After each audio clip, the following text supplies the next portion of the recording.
my job then. Would everyone please stand for our Kamatua Tame to undertake a karakia, and then Bishop Helen Ann will read a short Bible reading. Thank you.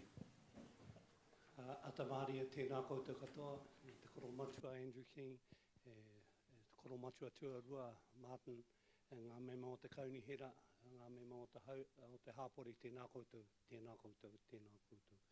E te atua kaharawa koinei mātou e whakawhetai kia koe i tēnei rangi, whakatongi o tō wairua tapu hei arahi, hei tohu tohu i a mātou i tēnei rangi. Ko koe tau mātou piringa, ko koe tau mātou toka tū moana, arahi mātou i rungi te tika, me te pono i rungi te ingo tō mātou kai whakaora, mo ake ake, āminge. Tēnā koutou. Good morning, Council. No prizes for guessing what this short reading from the 25th chapter of Leviticus is a tribute to in our city. You shall count off 7 weeks of years, 7 times 7 years, so that the period of 7 weeks of years gives 49 years. Then you shall have the trumpet sounded loud on the 10th day of the 7th month. On the Day of Atonement you shall have the trumpet sounded throughout all your land. Thank you.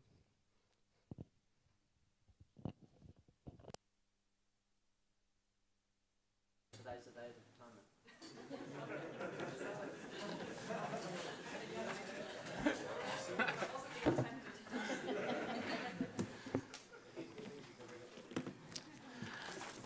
Okay, I declare the council meeting open on Thursday, the 1st of June 2017 at 9:36 a.m. Okay, apologies. There is an apology for Philip, who's, as we know, is not well, and he's in the right place while they're checking him out. And Paula Southgate for lateness. Okay, confirmation of agenda.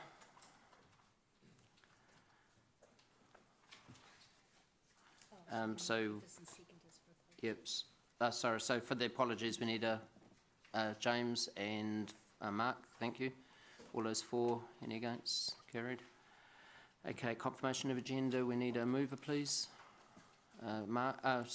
Jeff and Deputy Mayor Martin. All those 4, any against? Carried. Okay, public forum. We have declarations of interest. None. Okay, public forum. We have no speakers today. Okay, so now we're on item 5, page 6. And this is the council minutes from the 4th of May. I'll hand this over to Leanne. Thank you, elected members. Just these minutes are presented to you for approval, and any matters related to fact and accuracy you're welcome to raise now. Yeah, Leanne, it's just on page 8. I noticed submission number 132 is shown as Roger Clifford. I think it was Roger Stratford. On page 8. 18. Submission 132, bottom of the page. I'm on item 5, the open council minutes of 4 May. Oh, we're not doing it. Oh, sorry. That's right. Okay, do I have a mover? I'll move. Angela, seconded by James. All 4, any against? Carried. Okay, now we're moving to item 6. I just want to note that the purpose of this report is to confirm accuracy of the minutes only. So I'll hand this over to Leanne. So sorry, Councillor Tuman, is this your point? Do it again, yeah. Thank you very much. Mover? I'll move. Do we have a seconder? Mark, thank you. Any objections? Carried. And now we go to item 7, which is elected members' briefing notes, 10th of May, page 23. I'll hand this over to Leanne. Again, councillors, these are the notes of the elected member briefing on the 10th of May 2017, presented to you for confirmation that they are a true and correct record of that briefing session. Do we have a mover? Siggy, seconded by Ange. All those for, any against? Carried. And now we go to item 8, which is the Chair's report. I'll speak to this. So we're on page 29. So just fill you in on the background. We had set up the task force. We voted for that, and its membership was approved by Council on the 13th of December last year. What we're voting on today is the terms of reference to guide the work of the task force. So we've already set up the task force itself. This is about streamlining the process and practices that don't make good customer sense. We want the city to enable growth, and we want to be seen as a good partner when citizens need to deal with council. The work of the task force is an evidence-based work. So when it comes to the district plan, it has to be evidence-based, and before it comes back, and everything is going to come back to this room for approval. So each point that the task force agrees needs to be looked at will come back to this room. The task force does need to be wide-ranging, and it does need to be able to look at the policies and objectives of the district plan should it be found that there are things that need to be addressed at a deeper level. This isn't only about the district plan, this is about any other inefficiencies within the organisation that we need to address at the same time. So I have a motion to put up. I have the recommendation in the book to be put up on this, and I'd also like to invite Angela to be part of the task force as well, if she would accept that, just to bring a balance in with elected members, just to put a balance there. So, are you comfortable to be a part of that, Angela? Yes, I'm comfortable to do that. Thank you. Okay, so the other members of the task force, Mr. Mayor, that's already been appointed. We're not appointed by. Yeah. So the rest of the task force has already been appointed, and that's in page. That's already in it's in the terms of reference. I think. Is it? Yep. No, sorry. It's on page 28, paragraph B at the top end of the page. And could I just add, we've asked, once the terms of reference are approved, we've asked, we have 2 external members identified already. One is a local businessman / developer, and that's Tony McLaughlin, and the other one is Lachlan Maldoni. Well, in this context, will be a member of the task force, not a lawyer, but he's our city solicitor. Just we have a independent resource, independent planner that will be doing the legwork on this. I'm not going to reveal who his name is, because if the task force doesn't go forward, he may not appreciate being discussed in open, but his background is working with developers, but also has extensive experience on a public sector point of view as a town planner for local authorities in New Zealand as well, so very experienced. And that person was identified by staff through people that they'd engaged with as part of just a normal course of business, and he's been found to be very balanced, very pragmatic, and very hard-working. So no contract has yet been signed, but once we have clarity, if we have clarity going forward, we'll seek to enter into a contract with that individual for a fixed term, probably for a period of time, say 6 months, to do the first part of this process. Okay, questions? Councillor Mark. Thank you. Yeah, look, I'm supportive of it. I heard a whisper that Councillor Southgate was keen to be involved in that as well. Has that been considered? It's kind of hard to ask her without her here, I guess. But I understand that the motion that I put up will satisfy that part Okay. of the elected member balance. Great, thanks. And Richard, you answered the other question I was going to ask about the independent members. I was just wondering if they were going to get run through council as well, but that's satisfied, thank you. The original resolution gave authority for the task force to choose the 3 external members. We're keeping one position open because there's various aspects of this, and the technicalities may mean that we may need a planner in that external role, or we may need an engineer in that external role. Right. So it's once the detailed work program is determined, we'll determine who the best external member will be as well. And once we know that person, we'll communicate with council so you're aware of who that person is. Cool, I'm happy with that, Yep. thank you. Yep, good luck. And that person may roll in and out, maybe a different person depending on what part of the of things we're looking at. Okay.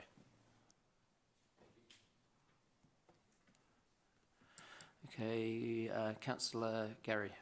Thank you. And it's good that Lachlan's in the room. What position, what's Lachlan's role on the thing? So Lachlan is a member of the task force, so Yep. Lachlan will be providing oversight and so forth. And the other reason we've got Lachlan involved as well is to make sure we keep ourselves safe from a legal point of view as well. Yeah, so will he be coming, and all due respect to Lachlan, he's there. Lawyers are extremely expensive. Is he going to be going to meetings and things? Because I know how these meetings work. They can roll on and on and on. And, you know, no disrespect, but task forces are generally quite relaxed in the way they do things. I'm just concerned that Lockie's worth an awful lot of money, and he's worth it.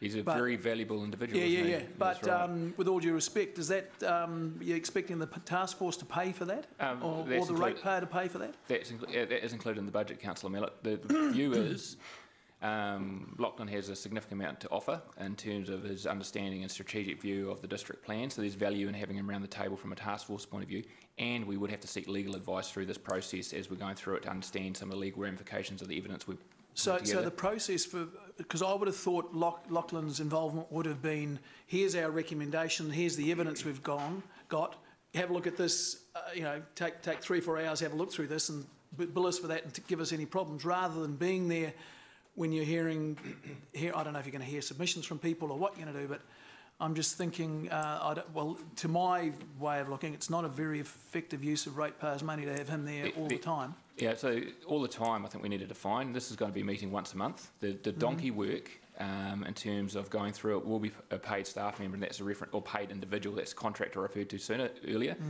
They will be doing all the work. So there will be one meeting a month for 3 hours whereby we will be expecting the task force to be present and contributing, and I don't think it'll be meandering on. We're under a significant amount of pressure to make sure this is worthwhile. We're setting report back times to council as part of this, so it will not meander, and having Lachlan around that table will be very valuable. And it'll be once a month, 3 hours, I'd suggest, there or thereabouts. Okay. And I think you've just made it very clear that that expectation needs to be met, so I'm going to ensure that doesn't meander, Councillor Mellor. Okay, thank you. Okay, Councillor Robb. Yeah, thanks, Chair. Look, I've got a couple of questions here, and they follow on from Gary. Has the terms of reference that's presented with this agenda, has it changed in any way from the one presented on the 4th of April, when the motion then presented was lost? Democracy, could you answer that, please? Sorry. Yep. Yep. So yes, it has. So basically, the section 6, the Hang on, just go slowly. page 33, Councillor. Page 6, yep. Sorry, page 33, section 6. So the original terms of reference included additional members to the task force from a elected official perspective. So that part's been changed. To include Councillor O'Leary. If you recall from the previous time, I can't remember the date. Sorry, Councillor Pascoe, that this was brought forward for sign off. It included. This was the 12th of December, wasn't it? Yes, it was. Oh, no. 4th of May. 4th of, thank you, Councillor O'Leary. On the 4th of May, we brought it forward with additional members included at that stage, Councillor Mellett, and I think Councillor Casson were identified as part of that. It's now. That was in the motion, though, not in the terms of reference. The terms of reference had reflect. I'm sure the terms of reflect. No, they weren't. They weren't. They're taken out. Okay, you have the report. Of course I do. Yep. So the resolution from the 4th of May was to include that in the terms of reference, though, wasn't it? That's correct. So the resolution was to include that in the terms of reference, and now we're making a change to the terms of reference to include Councillor O'Leary. Okay, so that's the only change, Yep, to, that's the only change to the one that was presented. At the meeting on the 4th of April, Richard, you mentioned that this was, and I'm looking here at item 5, the budget, you mentioned that it was a bare bones budget, the 770,000, and that indications were that the actual cost of the operation of the task force could be significantly more than the 770,000. That's correct. Is it appropriate that that should have been revised for today's meeting, bearing in mind that there may now be some additional costs that we know about, as well as perhaps even the thought at that meeting that the 770,000 was in fact the low end of budget expectations? So firstly, the cost of the task force and the cost of the resource are included in that amount, so they're not new costs over and above that. So when we came on the 7th of May, or 4th of May, and get my dates confused now, we had factored in those costs. When I said that basically this is tight, that is we're going to use as much of our resources as possible to ensure that we deliver on that $770,000 budget. So that's how we intend to manage that.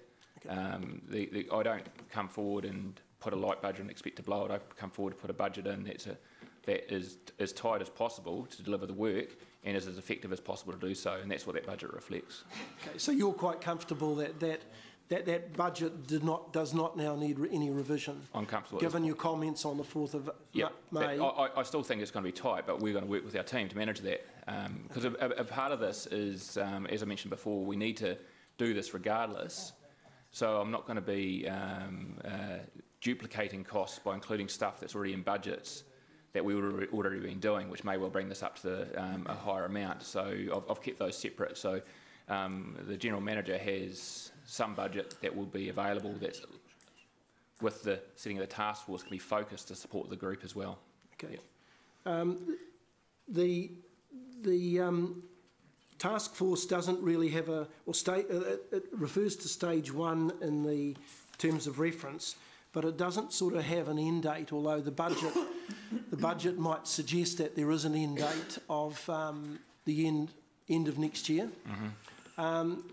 Should a task force like this, which is perhaps starting off with a view that there might be a number of stages and this is simply stage 1, should it have an end date where you would expect final sign-off of whatever the work plan was for stage 1 to be completed and signed off at a particular time? Yep, I actually think it's a good point, Councillor Pesco. Calvin's about to address that. Yeah, so there is, on section 8, it talks about a time frame for this particular round of stage 1 being approximately 18 months.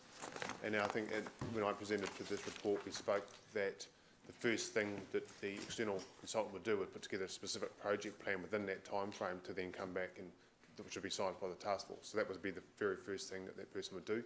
But that's why we've said it would be around that 18-month period. Mm-hmm. To then have those recommendations, as the Mayor said, come back to this table and then make the decision about would you then go through the process of district plan changes. Right, okay. And we also expect to report back to this forum every 6 months as well. I mean, yep. A key part of this is absolute transparency in terms of where we are, what we're finding. As soon as we've developed a detailed work program and which will include, and I think the comments made before, how's this task force going to work? There will be a degree where we engage with the community, everyday mum and dads in terms of their... I'm having trouble hearing you with the conversation that's going on next to me. Do you want to hear it? No, I don't want to hear you. I want to hear what Richard's saying. So I expect there will be a detailed work program developed, and I expect that will be serviced with council just for their information. There will also be various engagement points along the way as we consult with various groups and so forth, and I'd encourage councillors to come to those forums as well, particularly if they're open sessions. Anyone can come along to those as well to express their concerns with the current plan, or even it would be quite nice actually for people to come forward and express their confidence in the current plan as well, which would be quite enjoyable to hear. And Councillor Mallett's coughing at that suggestion, but that's part of the process. But the 6-month mark, and every 6 months there'll be a detailed analysis, and it also gives an opportunity for a no-go, stop or start view from this council if they believe that the outcomes of the task force have been met at that point as well. Okay. Thank you.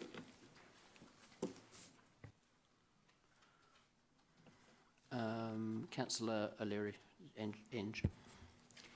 Thank you, Mayor Andrew. Just reiterating for assurance to the CE question, just following on from Councillor Pascoe, and he did ask it at the May meeting because you did about the total cost of the project. So are you, because at that May meeting you said it would likely be $1 million cost, but you've gone back and looked at this and you're assuring us that any work that this project is attempting to do is going to be met within that 700, although I do note on that line it says estimate.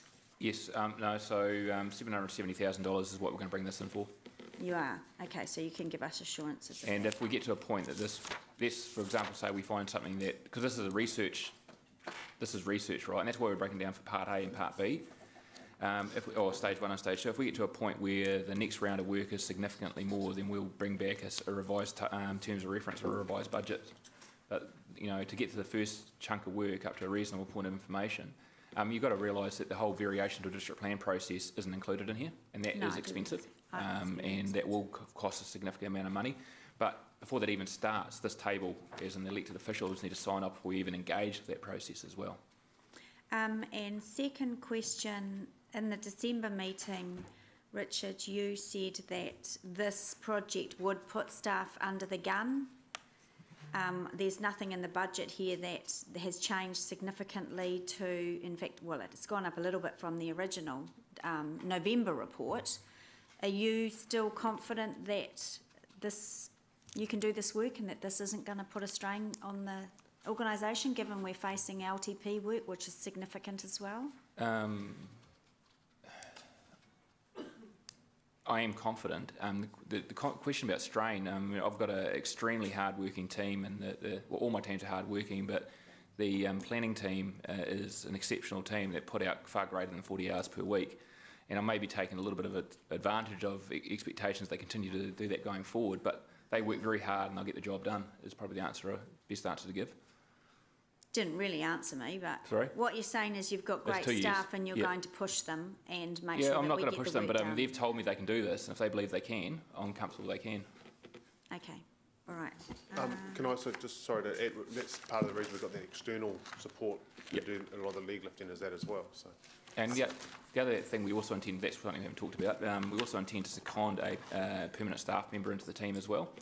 So we're going to backfill, and part of this cost here is also for backfill resource for a staff member to step into a senior person's role within the planning team, for them to step in and support the task force as well. So there's going to be some focus resource also. Mm-hmm. Okay, thank you.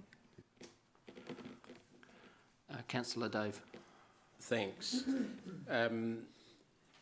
Is it possible that through you to the CEO, that the task force could have added to its brief to look at the bureaucracy involved in setting up task forces? That's a rhetorical question, but with a serious point to it. Could I answer that question, even though it's rhetorical, Councillor Dave? Yes.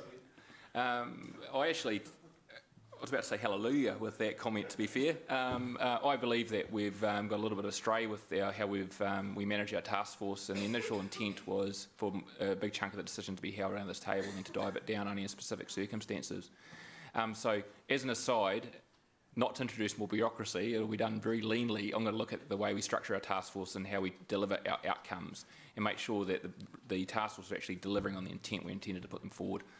And I know this is specifically about the toing and froing in regards to this one, Councillor McPherson, but I think there's a broader view here that we need to get it a bit straighter. That's very laudable. And am I to assume then that, given you've said there's 6 monthly reports, that since it's 6 months since we set up this darn thing, that this is the first 6 monthly report? Yeah, we've done nothing to date, Councillor McPherson. That's the update on that. I couldn't possibly comment. Now, I actually have just a small question on top of that one. It's on page 32 regarding the reporting period. The actual document itself doesn't make sense, where it says to Part E, reporting on findings. It says it's going to happen within twice yearly. So I think if it's every 6 months, it should say every 6 months, starting from when and which year, taking on board Councillor Mallett's regular point. Yep, so it'll be the sign off this terms of reference, if it's signed off today, we'll day one, and then we'll 6 monthly from this point. Okay, well, this needs to be changed. Within twice yearly makes no sense. That's not very good English, is it? It's not even English. Oh, the words are English. The construction's not. Pig English. Bureaucracy, ease. No, I don't even think it's that, Councillor McPherson. Late night. That's me. Councillor Siggy. Mayor Andrew, I have got a question that might come from a different field again, because I was just reading something last night after thinking about this, and it's about, I mean, you talked about, Councillor Ench just said about the staff, putting the staff under the gun, and they said they can do this, but whether, I don't know whether I will make myself clear here, but I think we need to also look at the culture of where this is a corporation, and we need to look at the culture of the corporation. Are we, and in most in many corporations, and I just talk now from the past, that, you know, we make people, how can I say that? Not that we're forcing people just because they think they have to do it, or how can I put this the best way? So sorry. I try to make it clear, but I just read this and it just got into my mind, and I thought, what kind of, are we also looking at the culture of the corporation? Because most corporations are run top down, and that's all fine and all good. And I know, Richard, you've brought in a different culture, and I get that too. But can we even look more at the culture while we're doing this? Especially with a lot of bureaucracy and everything around it as well, that people do have, even the staff has got a really big input in having a say, without, even if, you know, there are no dumb questions, if that makes sense, you know, that they can have an input. You talk about staff having an input? Yeah, staff, and I'm grateful that we have got outside people too to put in as well, but that we acknowledge everything. We talked about Kaizen and things like that, it's going to be a little bit different to what normally... Yep. So how it's normally run. Does that make sense? I'm grateful that Councillor Angela's there. You make absolute sense. You make absolute sense. So, this is one part of a number of things that we're doing already as part of the organisation. So Calvin's team is leading a whole lot of improvement in customer engagement in terms of how we work with our developers, work with our MAR and PAR operators, all that aspect through the building control team, planning guidance and so forth. So there's a work program underway with that, and probably at the first 6 months reporting phase, we'll report on some of those initiatives and how they're progressing. There's also a drive within Calvin's team from a process improvement point of view. So how can we make things simpler? How can we get from point A to point B in a process as quick as possible? And that'll probably a piece of work that'll probably feed into this. It doubles up a little bit in terms of the work that's already that this task force will cover off as well. So that piece of work will also support it as well. And the fact is, staff are already writing down things they believe are the areas we should focus on. There's already stuff as part of the district plan. As the district plan was getting finalised, there was some stuff that the appellants didn't raise, therefore we couldn't question. But staff were thinking, hey, wait a second, if we improve this or so forth and make the process better as well. So staff have got a list of things to improve. But through this process, using internal and external resource, they will interview and have discussions with staff, members of the public, elected officials as well, because one of the things that we're well aware of is that we have 13 customer service representatives around this table, and ultimately they've got a really good view about what's happening, and so we'll also do that as part of the process as well. Okay, well, watch this space. So it's a good question. Yeah, no, it's Thank good, you. but keep challenging me. Complexity is bureaucracy in my head, and so if we can make things simpler, then it actually removes layers of bureaucracy. Okay. Yeah. Councillor Mark. Thank you, and I certainly don't want this to be taken in any way impugning at all, because I'm very supportive of this being, but are we covered with Lachlan being on there, also having been involved in the district plan, of anyone coming at us about a conflict of interest? Are we safe there, okay? It's a really good question, and there's no conflict. We took the conflict of every individual person involved in the task force quite seriously, just to make sure that this was actually to achieve those outcomes, and there's no conflict at all. But if we were doing, one thing that I think people need to realise is we would be doing this review anyway, probably over a slightly longer period of time, probably not with the balance of external people that we'd had hoped. Yeah. And Lachlan would have been involved in that process regardless, because it is very much about making sure that we take every opportunity to improve this, but keep ourselves legally safe anyway. Yeah, so yeah. that's very robust. So it's a good question. Great. But it's not a question about Lachlan, it's about every member of the task force, and we've done a good due diligence through that process to make sure that everyone's rock solid. The other point is the decisions. There's no decision-making capability of this task force. Right. The decisions around anything we do, yay or nay, will come back to this table because it has to be, as soon as we make a decision, as soon as we have evidence that suggests we need to review our district plan, there's a legal process that needs to be kicked in, and that can only be initiated by this table. Yep. And so that also protects all members of the task force, and also protects all members of council as well. Fantastic, thank you. Yep. Great. Councillor Ange. Thank you, Andrew. Me again. Just a question on the housing accord staff. Very happy, and thank you for splitting those resolutions. That certainly makes it easier. Very happy that the G&I have that the policy goes, because this is where the first. Sorry, blah blah blah. When are we? Are we going to see the policy for the first time at G&I, or is that going to go to a briefing first? Go for it. I thought we had a briefing on this. So we've had a briefing on it, and then it will come to you on the 20th of June. When did we have on the actual policy, on the substance of the policy? We had a briefing. We've had a briefing on the agreement, the policy. No, there was a discussion around the policy formation, the legislation around it, 13th of April, that Luke delivered. And it the night of the storm that didn't come. Yep. Remember? Yeah, the night of the storm. That didn't come. Okay, all right. Yep. So the next step is G&I committee. Mm-hmm. Okay, all right. Thank you. Councillor Paula. Thank you. Good morning, everyone. Apologies for lateness. And forgive me therefore if I repeat some questions that have been answered by some other people. Just a couple. Just on D on the recommendation in the Chair's report. Just confused about the language there. You've got delegates authority to make decisions on the draft. So what sort of decisions would we? You're talking about delegation to approve a draft, rather than to actually make decisions on a draft. No, that'll be the delegations to adopt the housing accord policy. So it's not a draft. Well, no, it's delegation to adopt the housing accord policy. That's the wording it should say, because that's the intent, wasn't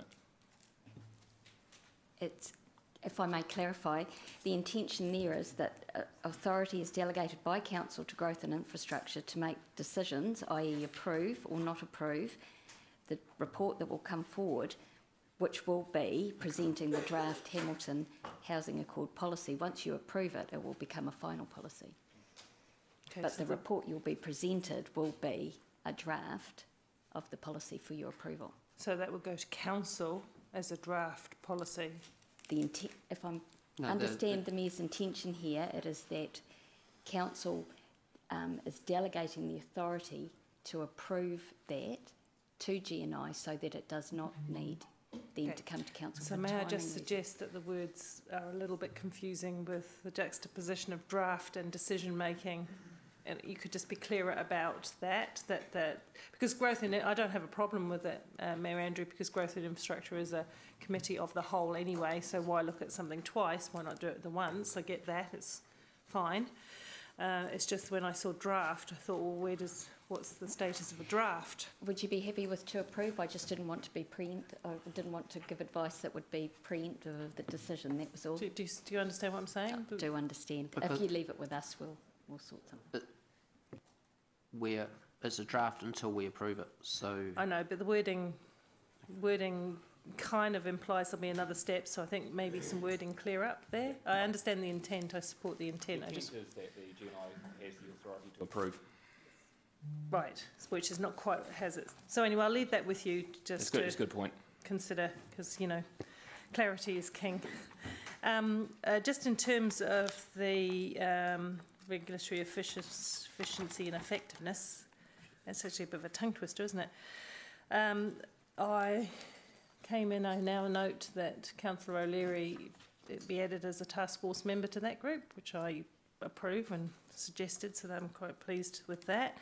I just want to ask a few questions about, Richard, you have said that a lot of this would have been done as business as usual. Like, you know, that's normal practice for council to review its plans and policies, its implementation of those and all of those kind of things as they go, presumably to inform any reviews that come whenever they do come, right? So the money, the additional, because it's $770,000, and last time you said you wouldn't be surprised if it got closer to $1 million. You did say it could, didn't you? Yes. So your first point, you were correct. So we would be doing work to deliver a review of parts of the district plan. It would probably be over a longer period of time. It wouldn't be involving external members through a task force, and it would probably be done as part of the day job of the team. So this budget effectively gives the focus through an additional resource, some backfill resource, so that we can focus on it and bring it through in a tighter time frame. And also gives us a budget to actually make sure that we do some decent consultation and so forth. My response is that $770,000 will do it. We will, the General Manager and the team have assured me that they have the capacity to, with that additional support and within additional, by additional prioritisation to bring it in for that $770,000, but that is quite tight. And the message I gave last time, I was challenged by Councillor Pascoe just earlier. We will do it for that, but it is going to be tight. Okay, so where does that additional budget come from? Is it coming from, is it going to be moved from some other budget, or are we putting it on the ratepayer? This is on the ratepayer. So what does, so just in terms of what is the impact on an average ratepayer of that, just out of interest? If I can work it out. Okay, so what?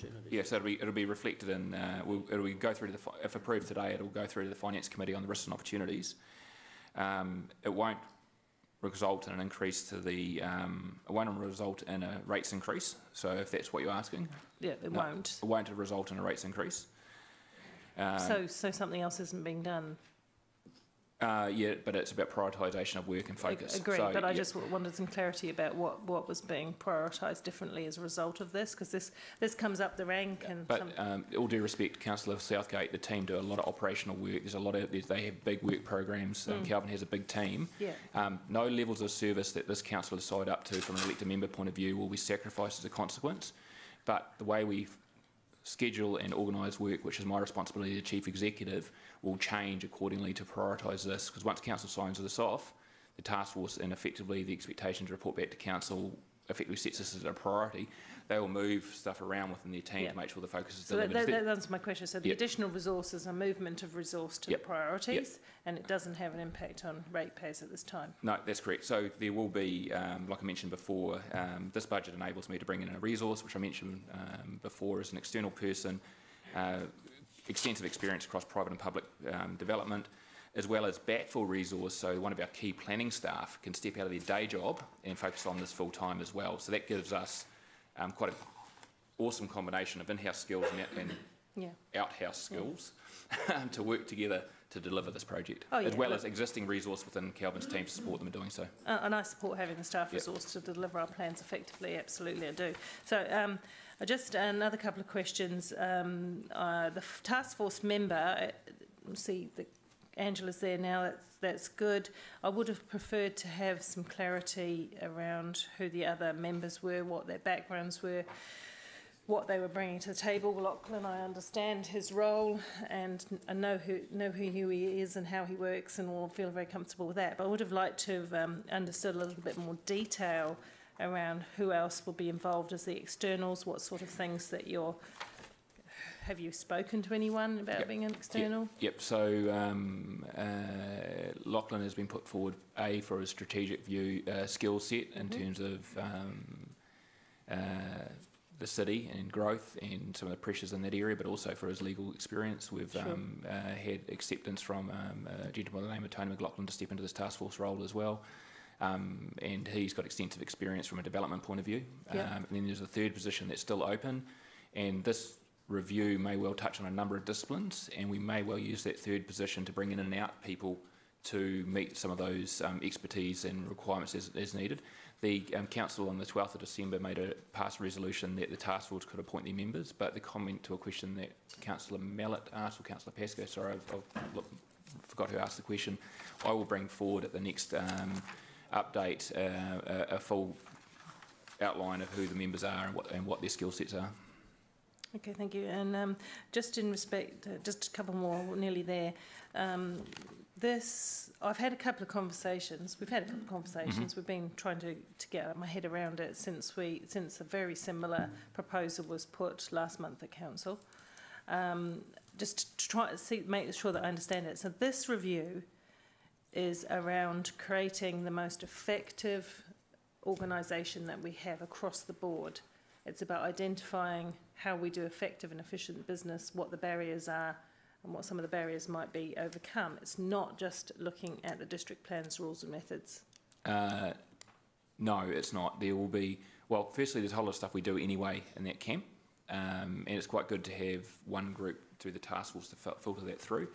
It's about trying to make it for anyone, whether it be Marapa or a developer, that they can get from A to B in terms of their engagement with council as quick as possible and as efficiently, as effectively as possible. It may not necessarily be in the world of development. We have a number of engagements with our community and customers, and it might be that this is part of how we manage complexity out of the organisation across a lot of forums going forward. But the first part to stick with is because of all the feedback that a numerous number of people have received, is that the district plan is a good place to start.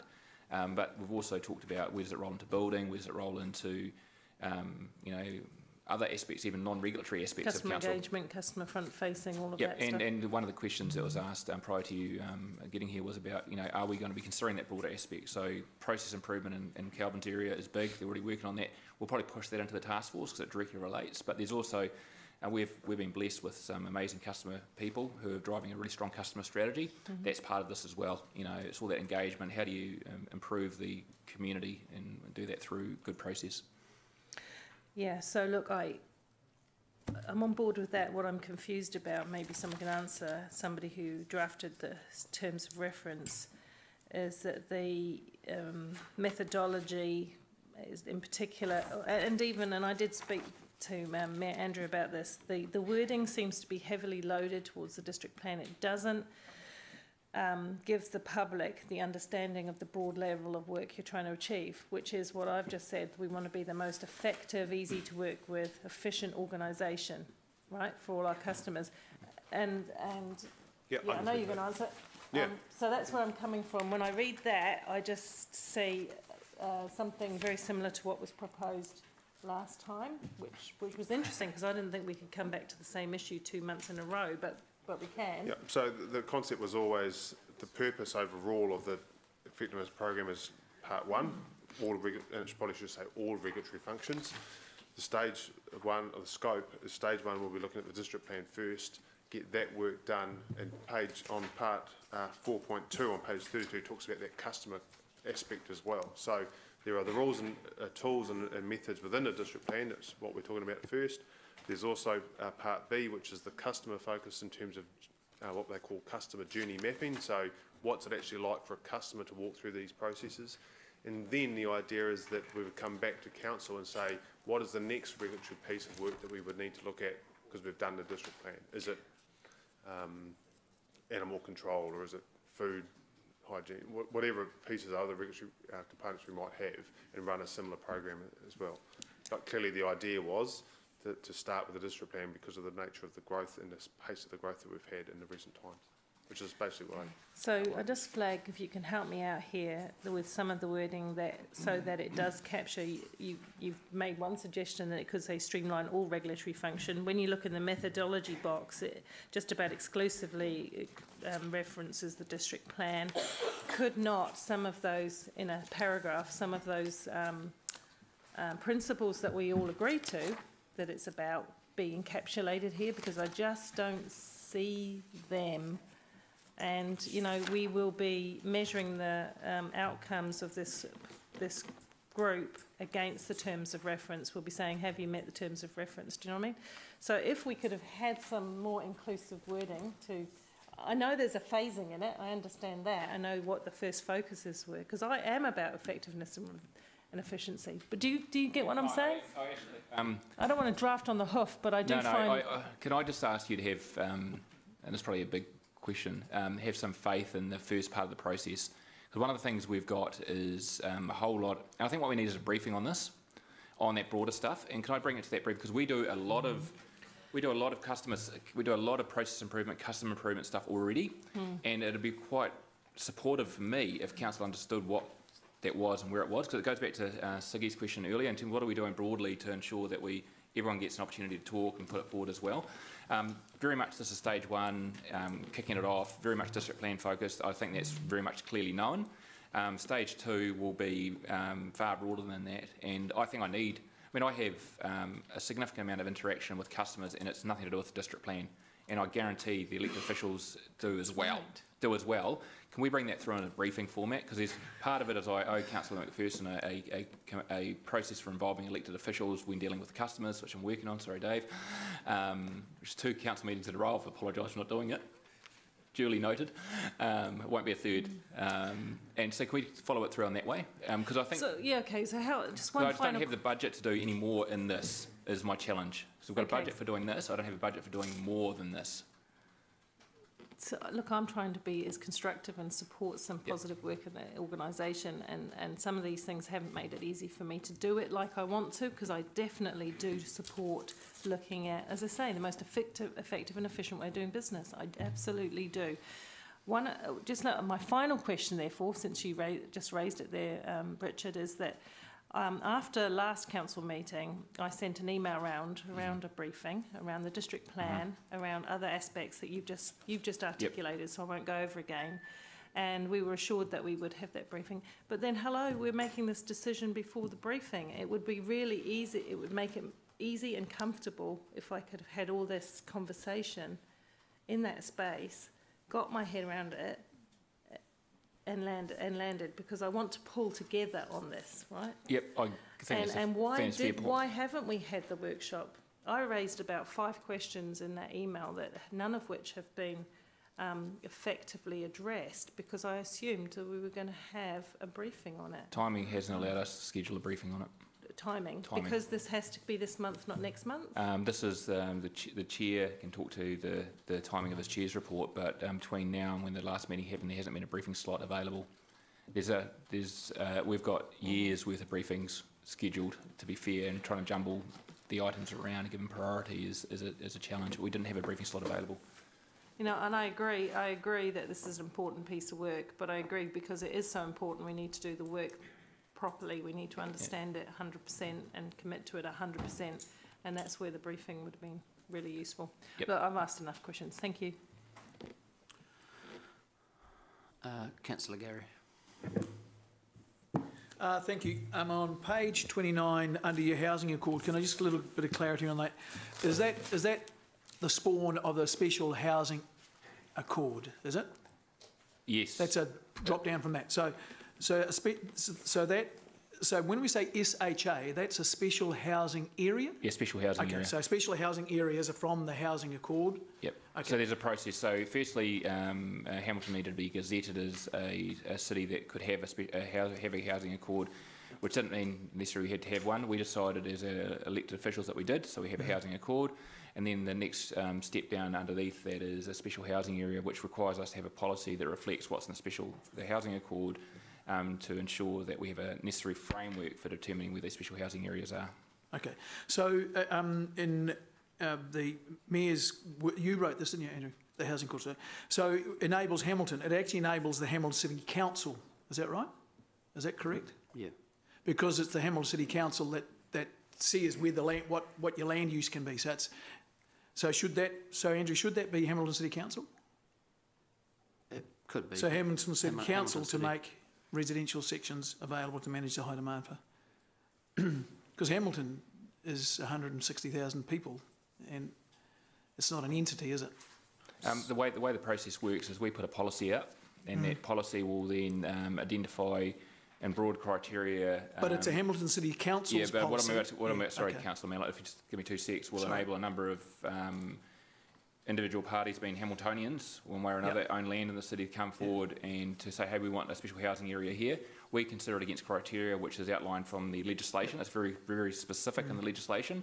and then it's the minister who makes the determination whether or not that is accepted as a special housing area or not. We just effectively corral that information, meets the criteria, vet it, and the minister then makes a decision based on our recommendation. Okay. So just giving you an outline of the process so you understand what the approvals are. Okay, thanks, Richard. So the process of getting a special, so the housing accord allows a local authority, and the local authority is the only person who can do it? Yes, that's correct.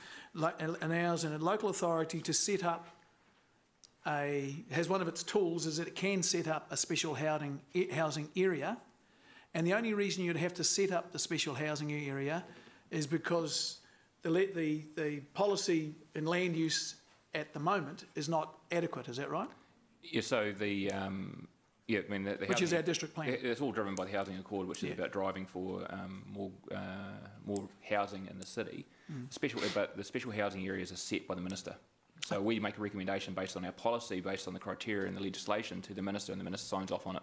Okay, so we recommend it, and so it is, and we've had this discussion before, so it is a process by which we can alter our district plan, because that's all we're doing, and without going through the long, convoluted and expensive process of doing a variation. It allows for a great level of efficiency in terms of consultation and so forth within the district plan process, for change. Because it's the RMA currently doesn't allow you to do that, does it? There's set requirements in the RMA, there's set requirements in the special housing area legislation. It's just less requirements than special housing area legislation. So, okay, so it's an acknowledgement that the district plan, which we have we had done even our sort of current halfway, or 99% operational district plan there are errors is the wrong word, there are misallocations of land or something like that, or poor zoning being developed? Basically, life goes on in terms of cities, and this will be stuff that would ultimately come through to council at some point in time, as developers have different aspirations, right? So they have aspirations. The government set some framework where they believe they've got aspirations, and they're looking for developers to meet that. And so if the developer and council and the government can get together on those aspirations, this is a vehicle for achieving those. And if I may, through the chair, the original concept of the SHAs was for councils that did not have zoned land at all. We weren't in that situation. You'll recall that we therefore didn't have a special housing accord, but it was through the discussions with the minister and the mayor that said if we went back and had a look at opportunities where small pockets could be picked up and allow those opportunities to be available, would we look at it? We went back, we said, yeah, there are small pockets that align with all of the planning frameworks. But who is it that says, so you said we don't have land at all. The only reason you don't have land at all is because land that could have been zoned residential has been zoned something else. No, therefore, no. Well, is there any because reason? You wouldn't have the infrastructure in there to provide for this, support either. So this was what my point was. This was more around the Auckland facility, Auckland issues, or other areas that were short of zoned land to provide that district plan to change quicker. That wasn't our case. I think it's a simple yes in part of your question. It is an opportunity to change zoning. I think without going through the standard process of a plan change or variation or whatever it's called. Yes. Okay, thank you. And the second one, on Paula's point, am I right in saying that we are required anyway to do a Section 32 review of our district plan? Right. That review, and my understanding of it is, but I could have this wrong, Lockie, you listening? Is the requirement of a Section 32 review is not to challenge the principles and goals of the district plan, but to make sure that the methods within the district plan are A, actually going to achieve those principles and goals, and B, are the most effective and efficient way of achieving those goals, not to challenge the goals. Is that right? And principles. I'm not going to answer that because last time I did, I became a bush lawyer and a bush planner all in once and got nowhere. So we've actually got a bush lawyer here. Yeah, so we've got a real lawyer here and a real planner. So I'll start with Lachlan, and he can respond to that. If you come front, Lachlan. I think I'm on. Good morning, Your Worship and councillors. Look, the position is this: the Resource Management Act requires district plans to be reviewed on a 10-yearly cycle, but they can be reviewed at any time in between at the discretion of council. The legal test when you do a review is set out in Section 32. And what Section 32 requires you to do is assess your objectives to determine whether they are the most effective and efficient in achieving the purpose of the Resource Management Act. And then you're also required under Section 32 to assess whether your policies and your rules are the most efficient and effective to achieve your objectives. So that's the simple legal test. Oh, so, sorry, and I think what you said was different than what I said, because I expressly excluded challenging the goals and principles of the plan. Oh, yeah. Okay, so it's actually, it is a full bore. Really, it's looking at the whole thing. That's from your aspirations right down to the red tape that you try and put in to achieve those aspirations. That's what you're required to do in terms of the 10-year reviews, but you've got a discretion at any stage as a council to reassess your policies and your objectives if you so wish. That's a decision for council to make. If you want to, the size and scale of your review of your district plan, other than the 10-year review, is entirely up to you. Okay.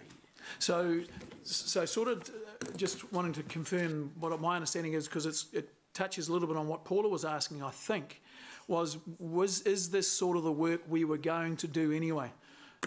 Oi, front table. Sorry.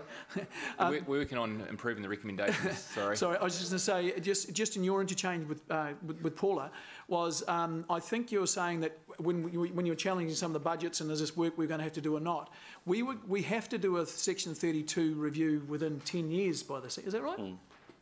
It can be as late as 10 years. And that's the difference when I say there's a timing challenge. Yeah, I was going to say, so we stretch this out over a reasonable period of time. Yeah. But having said that, the team constantly look for ways of improving it, but they don't want to bring up every small change for a variation, because there's a fixed cost associated with a plan change. What they try to do is actually get a strategic cluster together and then bring that forward. And so what we're trying to do is actually accelerate that process of identifying a strategic cluster. And when I say strategic cluster, I mean a cluster of similar items to make a reasonable variation with the plan. So whilst this recommendation is not wholly related to the district plan, it is significantly related to the district plan, because that's one of our biggest areas of red tape, if you want to call it that. So I guess what I'm trying to say is that is some of the budget that is of the 70, 100,000, etc., when you said it was kind of within existing budgets, and I might be paraphrasing you wrong there, but that this is the sort of work we were going to have to do anyway, we're just bringing it forward and it's a little more focused. Yep. And it's been driven from a desire by, as most people would want to reduce pointless red tape, etc. Yep, so this budget reflects the incremental over and above the existing budgets. I think that's probably a better way of doing it. Basically, the team, as a part of the BAU, will just do their work and identify a bit of thing, identify an area of focus, and then when they get time, go back and focus on it. Okay. So type stuff. Whereas this is just giving it a framework to actually be far more methodical in terms of approaching it. And having said that, like I said, this is the terms of reference don't stop at the district plan, though, do they? They include dog registrations and people trying to get liquor licences, all that sort of stuff, eh? Over time, we will come back and reset the focus areas with the full council as we work through it, because you're right, we are a byproduct of legislative requirements and everything we do, and we may not necessarily have we always interpret them right, but we might not necessarily have the most streamlined process for delivering them. Okay. And so this is a process to ensure that we do. Okay. My concern then would be a little bit, and I'm not trying to restrict our review, but this thing, what we've just described now, it really has no end. You're in a bureaucracy, which is, one of the definitions of bureaucracy is something to do with lots and lots of red tape. Yep, so it's a really good point. And to be honest, like I said, we do all this stuff as bread and butter. We have the best that we can within our budgets, look at driving efficiencies. And like I said before, complexity is bureaucracy. We try to reduce complexity. What this has done is try to wrap it up into a framework to specifically focus on the biggest area at first. It does cover other aspects, but unapologetically, I think in terms of reference, is district plan first, because that's where most of the grief that has been communicated to a number of people has come from. But you're right, there are other aspects to it as well, which we will get to over time. But if we don't get to there through the task force, it may just be a simple case of me reporting more openly with council. Not that I haven't been, but in fact, I'm not too sure whether you've been interested about what we're doing internally anyway. And so, hey, this is what we're working on. Even under the previous council, we had made a significant number of improvements based on decisions this council had made. The better business, the better business strategy. There's been a whole lot of customer processes led by the previous mayor in terms of changing the way we engage with customers. We've continually driven in that space. So this is business as usual for us. This is giving it greater attention with council because we're making it a bit more important by putting a task force around it. But it's still really important to us anyway. Okay, thank you. And thank you, Lockie, for clarifying. I didn't think 32 allowed you to look at the whole thing from the beginning, but it does. Top down. Oh, that's good. Thank you.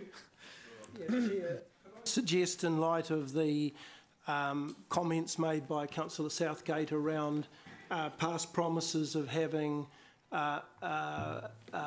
elected member briefings around this, that this motion be held, the motion on the terms of reference be held over for a future meeting. And perhaps the second reason I give for that is that I believe that the reintroducing of this motion less than a month after it was lost, given that it is substantially the same in purport and effect, the reintroduction of this motion has not complied with Standing Orders 3.10.1. We'll ask the Chair of Democracy whether it is within... That's, I mean, that's part of my suggestion. My other suggestion is that if there's now an opportunity to perhaps hold this motion over, perhaps for the next council meeting, to allow a member briefing in between so that we can discuss the detail in the terms of reference.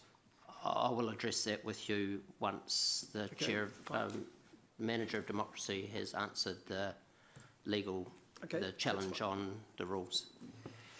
Thank you for the point you raised, Councillor Pascoe. In my view, 3.10.1 of Standing Order doesn't apply here. And the rationale for my advice on that is that the motion that was voted down at the meeting on the 4th of May included additional members to the task force. It wasn't just about the terms of reference. And in that case, the motion was also about specific representation on the task force. The motion in front of, well, there isn't a seconder, but the recommendation in front of you thus far is about task force and a different form of additional membership. And additionally, remember, there is a live resolution on the books here, which is the establishment of the task force in the first place. A task force requires the terms of reference in order for it to do its job. So it's not unreasonable in these circumstances for task force terms of reference to come forward until such time as they meet the satisfaction of the majority view of members here. If the same motion, the exact same set of terms of reference were brought forward again, once they had been voted down, then yes, I think 3.10.1 would apply. Could I just add a further question to that? Section 310.1 does refer to the words substantially the same in purport and effect. And I guess the question as I recall, the reason why the motion was lost at the last meeting was not solely around the approval of the task force, but around the detail in the terms of reference. And that to me seems to still be a sticking point, that members have not had an opportunity to go through the terms of reference and discuss how they could be modified to provide appropriate outcomes. Yeah. So I guess what I'm suggesting is that the motion the motion is substantially the same in terms of not wishing, or well, certainly it was lost on the basis of not wishing to approve the terms of reference. And this is what we're being asked again today, to approve the terms of reference. Okay, so sorry for interrupting. No, I might have interrupted you. So my response to that, Councillor Pascoe, is that 13 members in the chamber may have had a slightly different interpretation of the reason why that motion was lost. So I can't comment conclusively on the reasons why you voted as you did. So putting that aside and applying as closely as I can an objective view on this particular standing order, I conclude that the motion is different from the motion that you voted down at the last time. If we were in this exact same situation at the next meeting, then I believe there would be substance to your comment. But at this point, we have, as I say, a live resolution for a task force and no terms of reference. And I think that's what you're debating at the moment, what those terms of reference should look like and what the final composition of that group should be. Okay, I don't necessarily agree with you, but I will have to accept your decision. Thank you. And on the first part of your question, I'm happy to go ahead and test the members here today on this motion. Okay, Councillor Ange. Thank you. Just a question after that to the CE. You know, it's interesting with standing orders. It's not often till we come up to a different situation that we look through the book and try and apply something. That I have the same concerns that Councillor Pascoe has raised, given the terms of reference are actually the same. There have been no changes other than the members. Are you concerned in any way that this could, because this is the first time in my 10 years that anything has come up like this, are you concerned about a precedent setting here at all?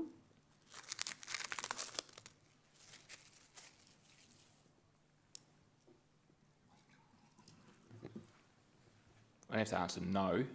I haven't had a chance to really think about it, but on the short amount of time I did, and just this, I say no. Okay, thank you. Okay, are there any more questions? Okay, we'll move to debate. So, do we have a seconder for the motion? Councillor James. Councillor Pascoe. Thank you, Chair. Look, I don't support the terms of reference as presented, in that it has a strong emphasis to target changes in the partly operative district plan. I do support efficiency and effectiveness in the way that Council delivers service in all areas. Service delivery is a clear responsibility of management, and for management to seek support from governance as and when it's needed. I do recall the excellent outcomes from the B&I subcommittee in the last term, improving the ways Council interfaced and supported developers at all levels. This, among other good outcomes, were achieved without the need for an $800,000 budget, which is being sought by this task force. Until today, this task force was a committee of one elected member. I do welcome the addition of Councillor O'Leary to the task force and suggest that this is an outcome that is moving us away from a very, very dangerous precedent. The budget proposed in the terms of reference has previously been described as a bare bones budget, and I do have concerns that this is only the thin end of what this review is going to cost.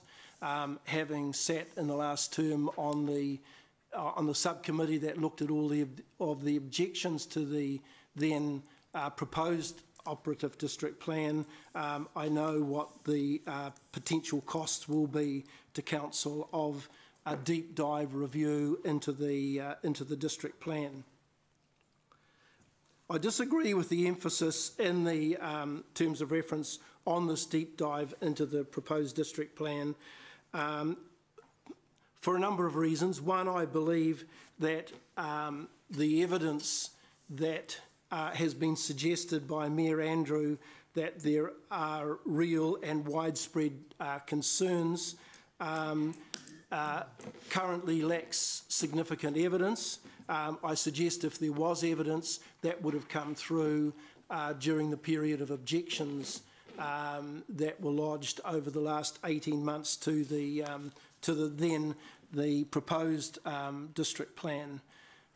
So I do urge councillors to reject the motion and ask for an amended terms of reference There has been discussion in the question time around a member briefing, and that this member briefing may allow members, elected members, to discuss particular concerns with the terms of reference and seek collectively appropriate amendments that will not only reduce the cost of the operation of this task force, but also produce the efficiency and effectiveness outcomes which I believe this task force was set up originally to provide as its main outcome. Thank you. Councillor Ange. Thank you, thank you, Mayor Andrew. As I've been consistent right along with this, I support any reduction in red tape, and I've always been a supporter of plain English, and so it's good to hear the CE talk about bureaucracy and making things simple.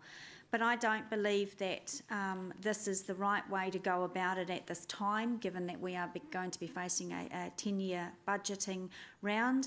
I think this discussion would have been better to have happened there. I agree that we should have had, during an induction process, or certainly during the LTP process, a look at any tensions that have arisen in the district plan. That is fairly new, although it has taken a long time to complete. I think this comes with a considerable workload, and I have to take the CE's word on it that he is going to manage that workload effectively, but this also comes at a considerable unbudgeted cost. I will be consistent with my concerns about this particular project, and I won't be supporting it. However, if this is accepted by the majority of council, then my fiduciary duty kicks in. Like any member, when a decision is made, it becomes the obligation of us to carry out that decision, and I will do my very best on the group if it gets through, and this, of course, yes, becomes our primary responsibility to deliver the work under the terms of reference. But I will be consistent and won't be supporting. Councillor Leo. Yeah. Back on the 4th of May, the motion, of course, was that the Council approves terms of reference for the Regulatory Effectiveness and Efficiency Program, as recommended by the REAP Task Force, including Constables Casson and Constable Miller. Now that... Councillors. You said constables. Oh, shit. We're not cops yet, mate. A lot of ratepayers might think we are, but... You've been demoted, Councillor. You'd be the same. Must be turning back into history, Eddie, yeah. And that motion, of course, was lost with 5-6. Today, of course, we come back again, and the motion is basically the same, except what we've done is we've added a councillor this time. O'Leary be added to the task force. Yeah. I quite like that. Sounds better. Just to draw a long bow, last Saturday night the lotto jackpot went to some lucky punter over in Thames. I'm sure that there were hundreds of thousands of people around New Zealand who were a little bit disappointed with the outcome, but nobody requested a redraw, did they? I'm concerned is how many bites can we actually have at the cherry? And to me, it appears, and my perception is that when you lose, you start to come back with an amended motion. And as far as I can see, this amended motion is basically the same motion, except we've added one other person. I know that the democracy manager disagrees with Rob's comment on 3.10.1, but my reading of it, I'm afraid that I have to agree with Councillor Pascoe, as I do not believe that this should be on today's agenda paper. And as a result, I will be voting against the motion. Sure. I know this is unusual for me to comment, but speaking to correct myself. So the advice I gave earlier was incomplete. In actual fact, 3.10.1 refers to a first repeat where a notice of motion has been rejected. There was no notice of motion. At the meeting on the 4th of May, I should have been clearer about this, sorry.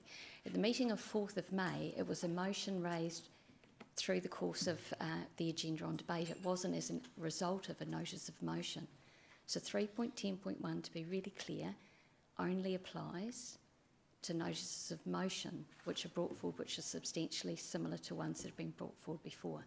So I just thought, given my advice was incorrect or incomplete originally, that I should correct myself, given that it's obviously on the table for discussion. Could I just ask a question to that?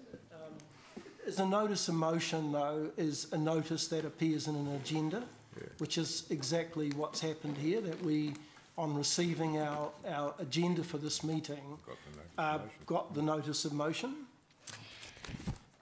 Am I talking it in terms of what is in...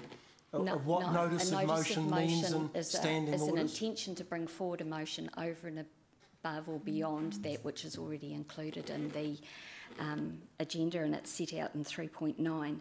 Notices of motion must be in writing, signed by the mover, stating the meeting at which it is proposed that the notice of motion be considered. It must be delivered to the Chief Executive at least 5 clear working days before the meeting, etc., etc., etc.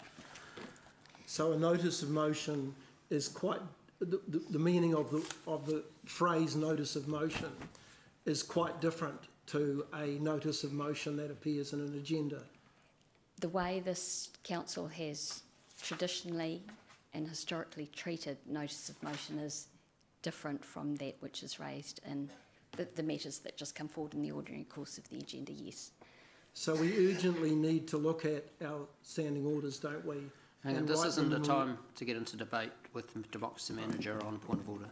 Points of order are fine, but not debates over points of order, okay? Okay, Councillor Dave.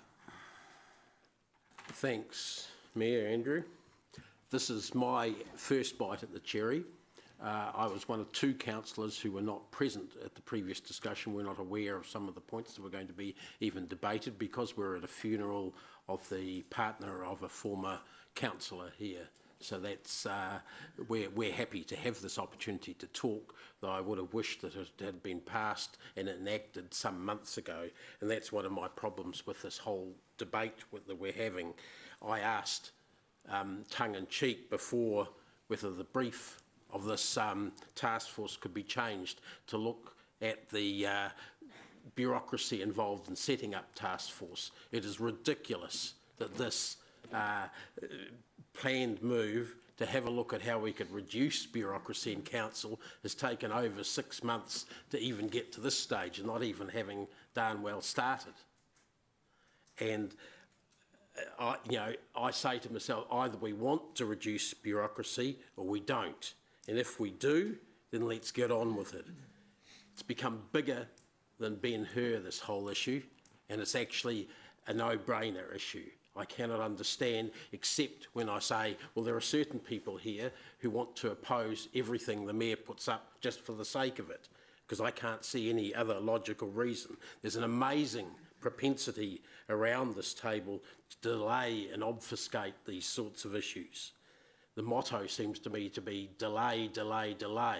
I personally prefer the Nike motto, just do it.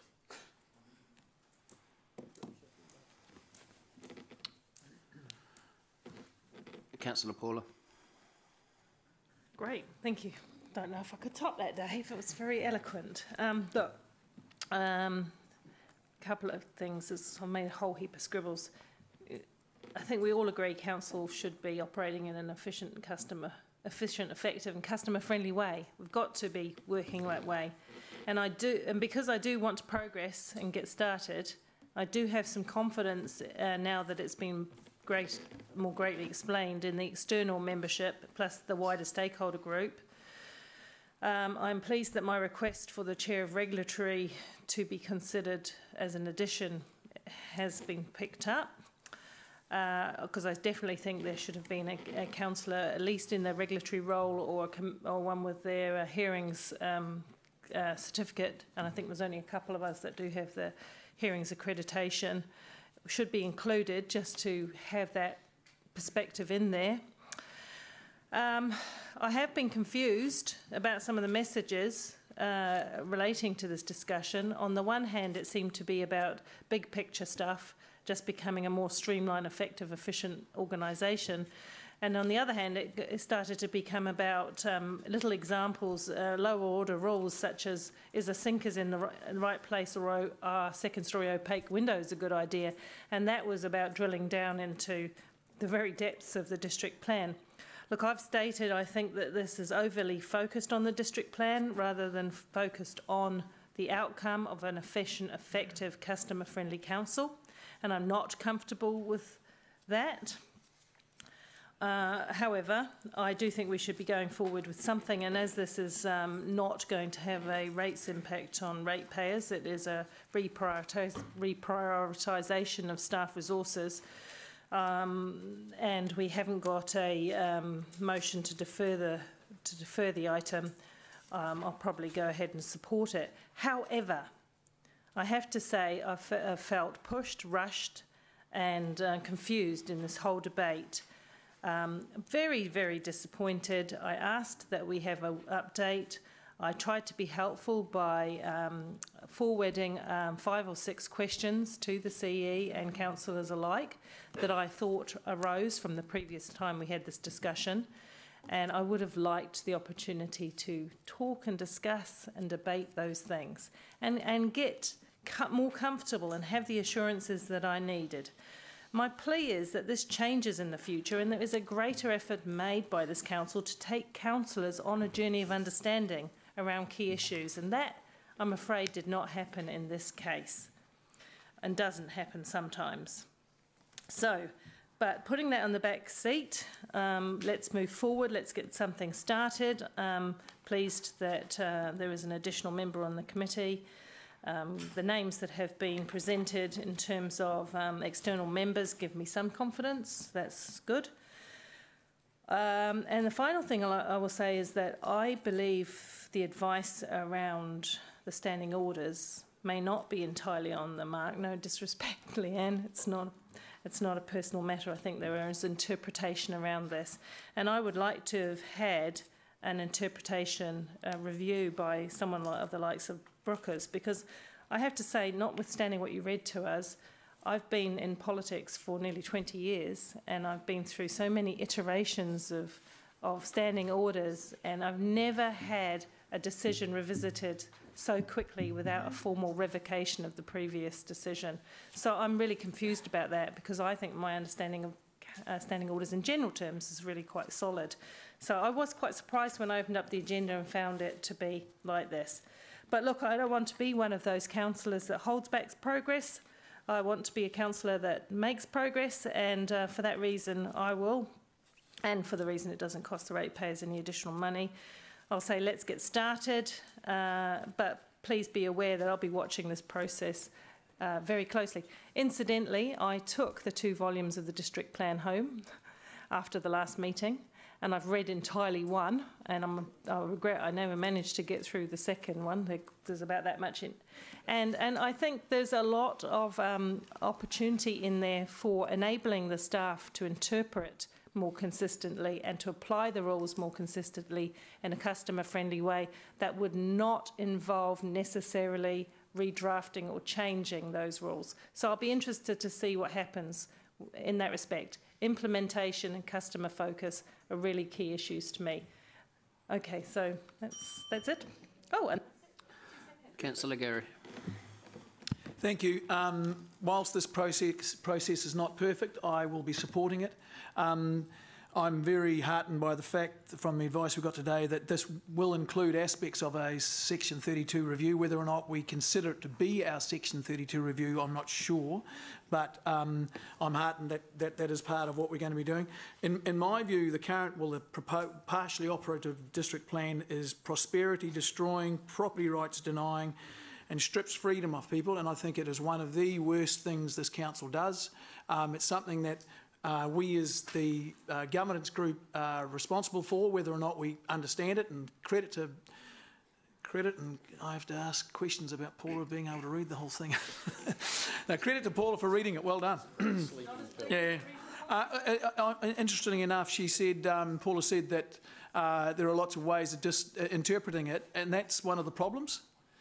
It's not clear. It's not objective. It's subjective. There are definitions in there that might have applied 10 years ago but don't apply now. The thing's out of date and it's not even fully operative yet. So to the extent this review will start to address issues of that, and very thankfully it can actually address the issues with regards to the policy, the goals and principles of the district plan, which is where the error comes, where everything else drops from. I'm very supportive. I've always thought, and look, I'm quite. I understand that sometimes you can go out with good intentions, and I certainly believe that's what Councillor Andrew, Mr. King, Councillor Constable King, Sergeant, whatever he is, the King, and also the Mayor. Intended was to reduce red tape, to take the handbrake off our economy was the goal, and the way we go about it could be wrong. I think there are better people sitting around this table who could be on the group, and I think I'd be a better one than some of the people on it. I'm not saying that Angela won't be good, but having said that, we are moving forward, and I really hope that all councillors will engage with this thing, and by that I mean turn up to the meetings. I think it's once a month, isn't it? Is that what I've heard? So I mean, just try and engage with the thing, because this is going to be, if this is done right, this can be a real boon to the city. Improve prosperity. You might start seeing some houses come on the market that are a little bit cheaper. There's all sorts of stuff. You might find people being able to set up businesses and start things off that they couldn't do within the district plan. There might be a Kelvin, eh? Yeah, that's a stretch too far. Okay, all right. Okay, but no, I'm not overly optimistic. I've got expectation this thing will be a benefit to the city. Thank you. So I'll be supporting it.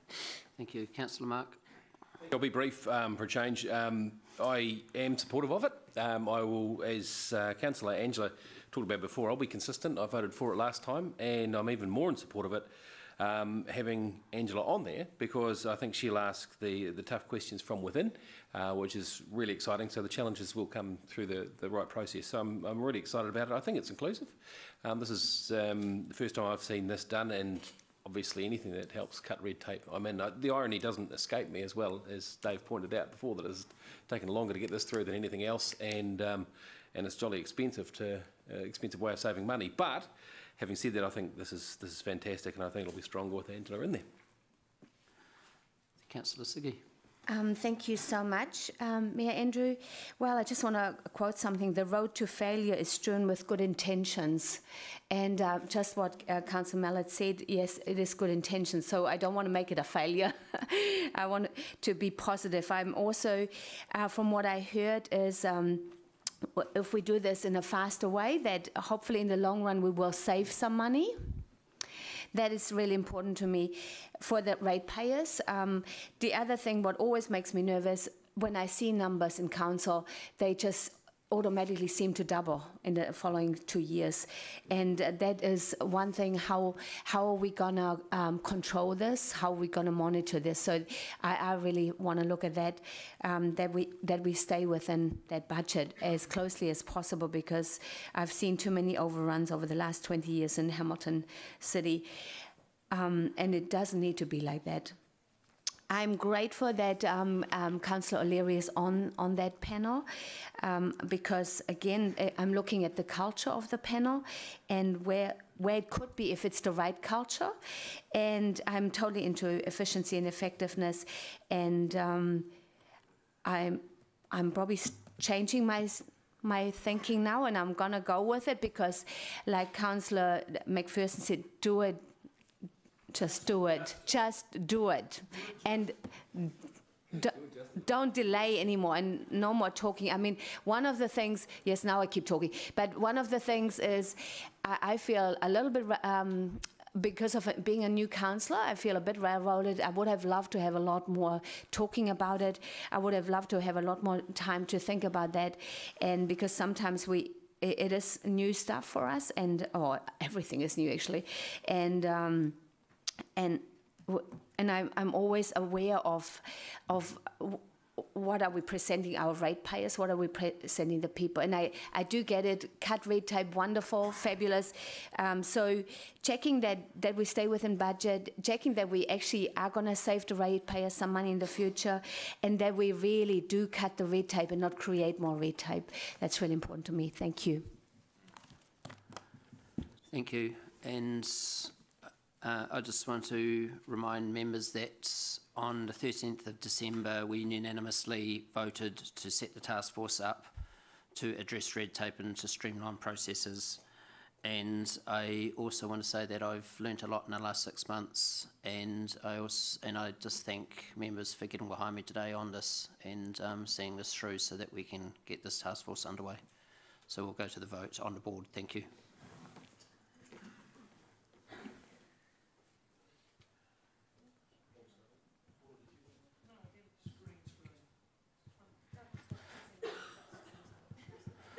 Okay, we'll just go on the hands. So all those for, raise your hands, please. Just hold your hands up. Thank you.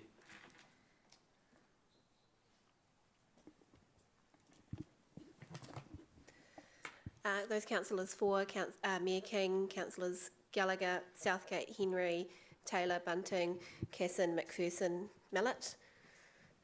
And those against? Councillors against, Tooman, Pesco and O'Leary. The motion is carried. Okay, we'll stop for a cup of tea until 11:20. Thank you.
All right, let's get started, eh?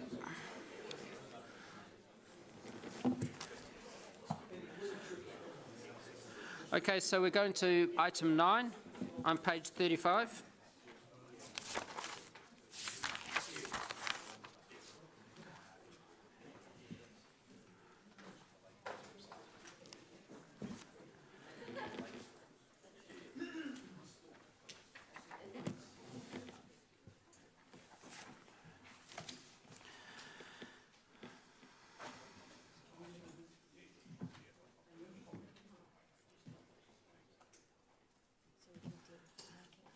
Okay, so I think we'll deal with the parking part of this paper first. So, welcome. Thank you, Mayor Andrew. So, Julie and Chris, I'll hand it over to you, and then I'll probably get, we'll go from there. So, thank you. Okay. Thank you, Mayor Andrew, and good morning, councillors. Hang on, could you just wait for a minute, please? I need to point out that we broke for lunch. We actually we need to return to your report and finish off those motions. Of course. Sorry, guys. I was a little bit keen jumping for joy after the last vote, and I forgot to get your vote for the other parts of that motion. So thank you, Democracy Manager Leanne or Becca. Well done. Otherwise, we wouldn't be going anywhere with these others. So we have voted on. So maybe we'll just get those back on the board, please, Becca. So we're back on page 29. And you'll need a second. So we're now going to D. Well, we broke So C and D. So we'll start with C. So we need a mover for C.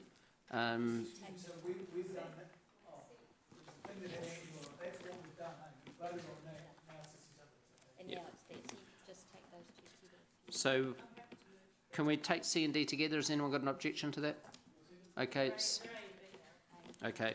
So a mover in Mark, seconded by Paula. Any debate? All is for. Any against? Carried unanimously. Thank you. Yep.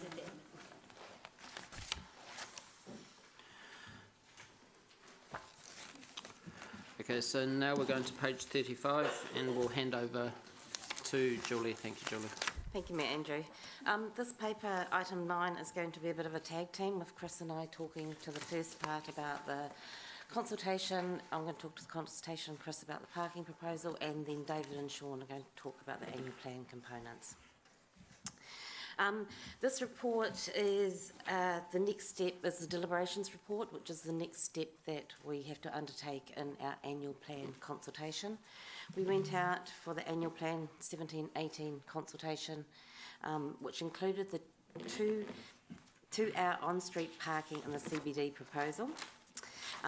There was a feedback period from the 7th of April to the 7th of May, and councillors also heard verbal submissions on the 18th of May. The report provides a summary of the submission results and also addresses the points of clarification and additional information that councillors asked for at the conclusion of the hearings on the 18th of May. During the deliberations, Council must receive feedback in an open mind and give due consideration to the feedback in making its decision. However, it is Council's decision. In terms of the process, due to the timeframes to allow the parking proposal to be considered as part of the annual plan 17-18, there was not sufficient time for the feedback from the consultation to go back to the task force and the G&I committee to consider and put forward proposed recommendations, and therefore staff have not put forward a recommendation but provided 4 options in regard to proceeding or not proceeding with the proposal. If council was to, council has a right to make a decision on this, and it may wish to vary the proposal, but it needs to ensure that it must not vary the proposal in a manner that makes it substantially different. A different proposal might require additional consultation. As Richard says, a point to keep us all safe. So we're happy to take questions on any of the items in the item 9. Okay, so I know there's a motion to be put up by Jeff, so could we, Jeff, are you okay for that to go up? Yes. Okay. And I'll let, is there a seconder for that, which is Mark? So Jeff, I'll let you just to talk to that motion and explain it, and that'll set some direction. Thank you. Okay. Can everyone see it?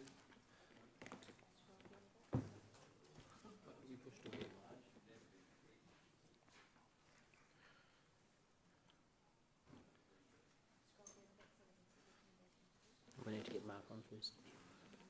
Up the top.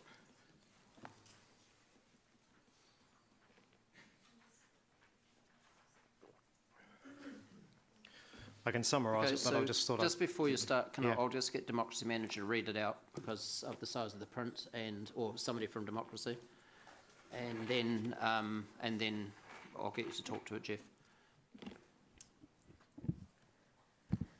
So the recommendation 1 from Councillors Taylor is that Council receives the report and notes the outcome of the consultation on the free 2-hour on-street parking proposal in the Central Business District. Recommendation 2, that Council approves the parking proposal for implementation in 2017/18 with the following amendments. 1, the continuation of parking meters in the Central City. 2, removal of the proposed increase to the Access Hamilton targeted rate, noting that the targeted rate for the Central Business Improvement District is retained. 3, provision for paid on-street parking beyond the 2 hours free parking limit. 4, an increase to user pays charges for metered on-street parking from $2 per hour to $6 per hour for every hour after the first 2 hours. And 5, the proposal will be implemented as a trial with a review by Council prior to 30 June 2018. B, approves the budget adjustments recommended in sections 141 to 148 of this report. C, approves the further reduction in forecast revenue from parking in 2017-18 of $750,000 to reflect the amended parking proposal. D, approves the 2017-18 fees and charges not yet approved with further change to increase user pays parking charges from $2 per hour to $6 per hour after the first 2 hours. E, confirms the 2017-18 annual plan budget is final, incorporating decisions of Council at this meeting. F, approves the amended revenue and financing policy, amended funding needs analysis policy and amended rating policy. And G, notes that staff will regularly monitor parking data and parking revenue for the free 2-hour parking trial.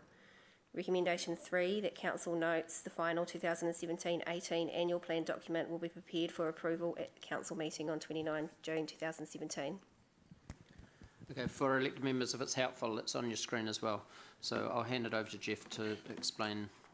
Chair, could we get a photo? Could somebody print this off?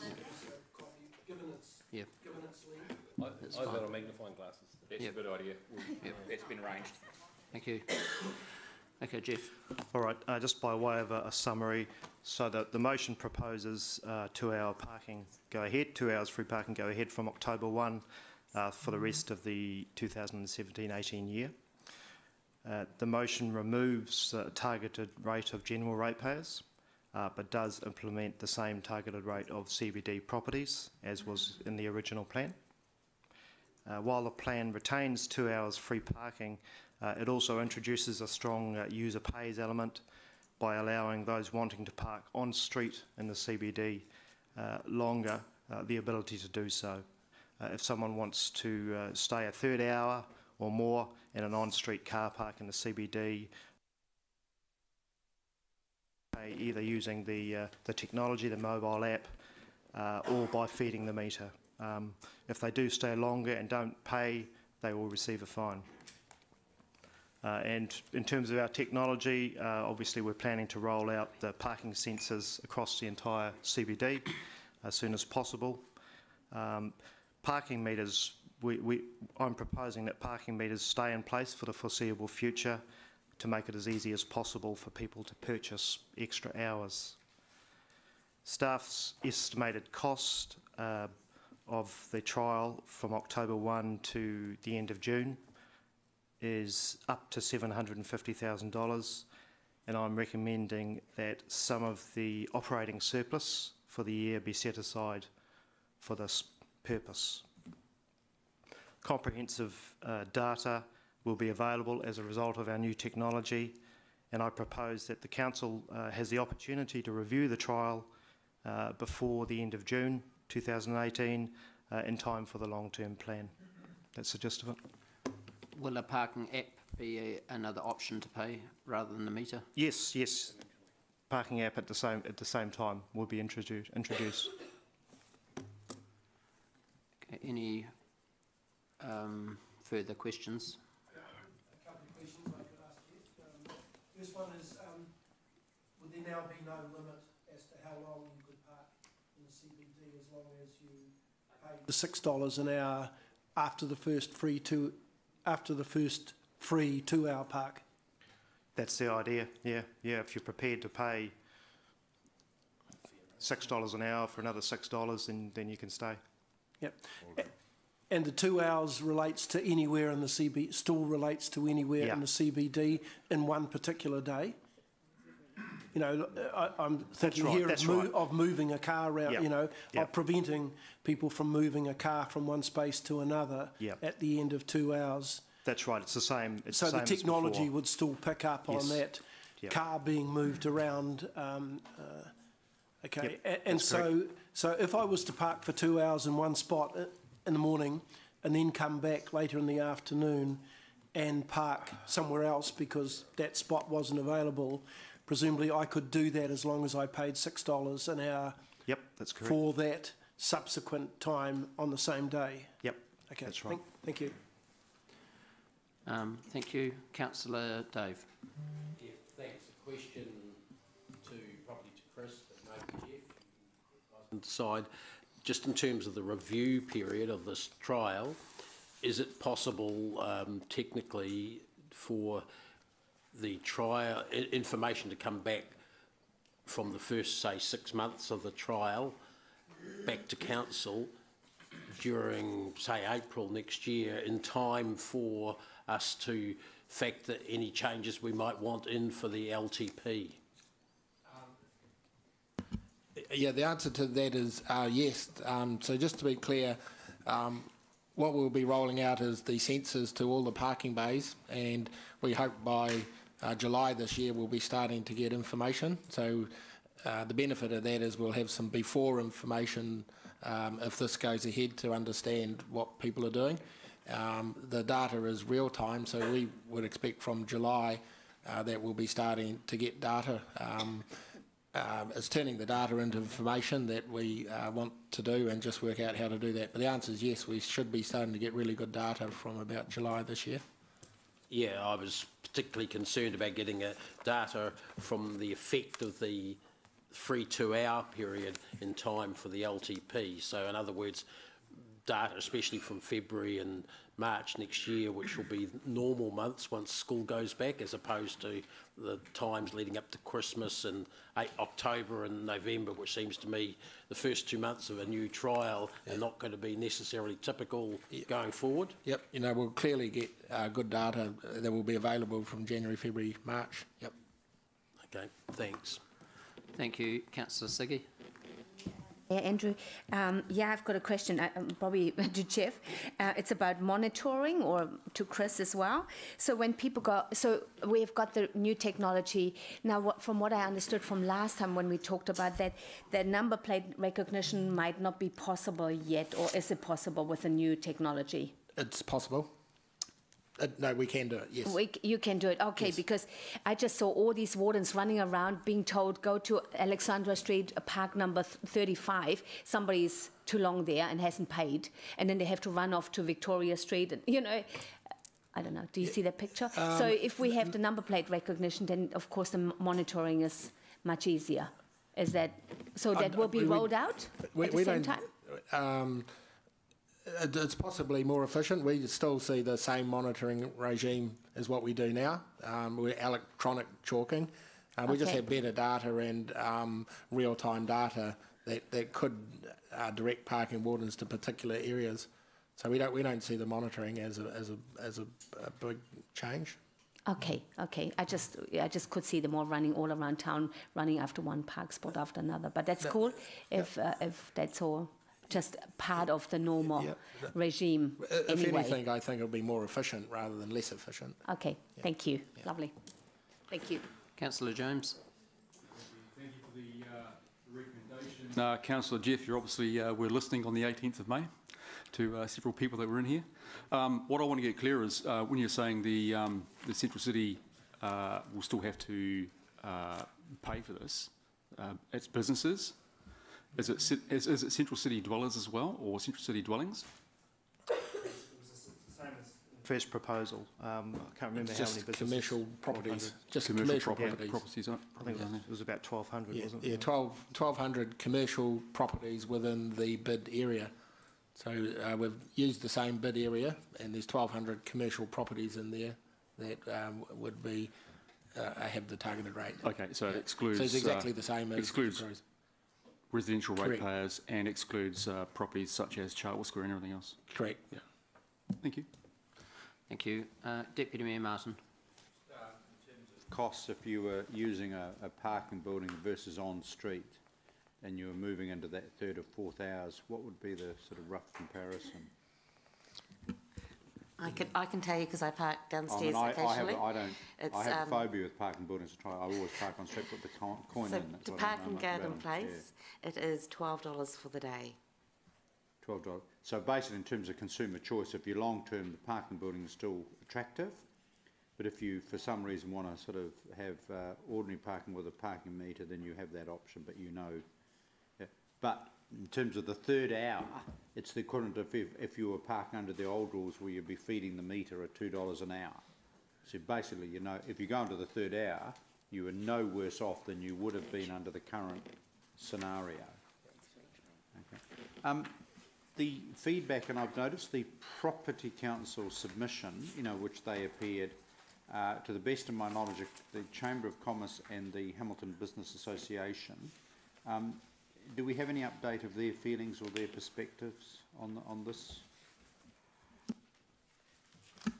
We only have the information that was provided through the submissions and what you heard at the verbal submissions. Right. Thank you. Councillor Ange. Thank you, Mayor Andrews, just watching Councillor Gallagher chase his piece of paper. Okay, so a few questions that have arisen from the new motion. Just to clarify, it says from, thank you, from $2 to $6 an hour after the 2 hours free parking. How does that work? So just in simple terms, if you park 1 hour, it's free. If you park 2 hours, it's still free.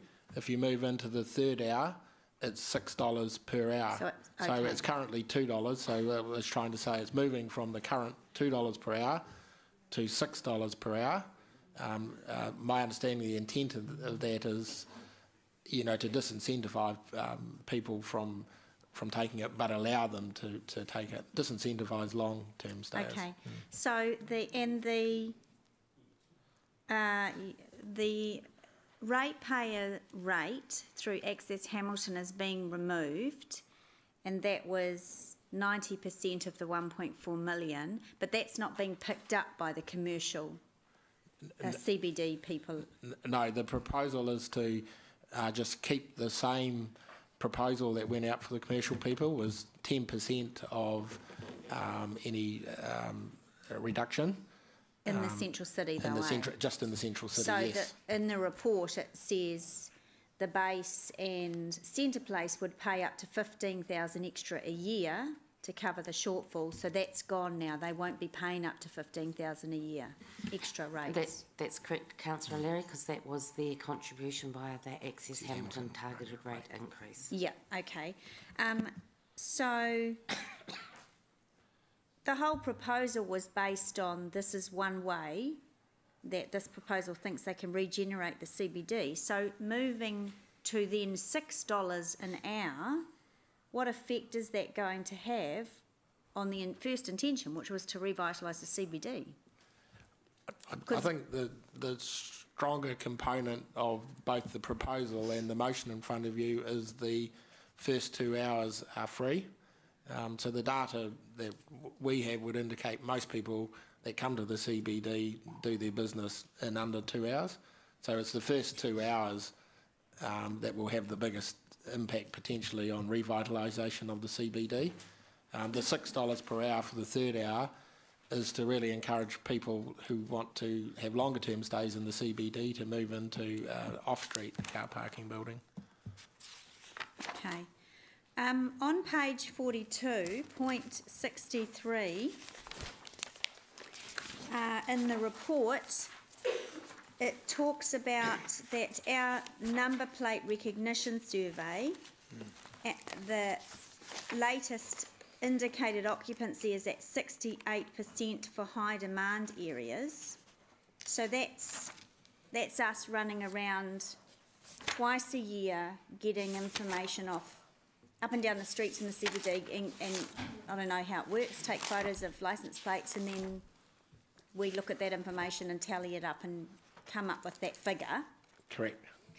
But we only do that twice a year. Correct. So how confident are you that that data is something that we can hang our hat on? Look, I think you've answered your own question. It is a snapshot 2 times a year. So the difference, you know, with the parking technology we're promoting, it's real-time data. We'll have 24/7 data.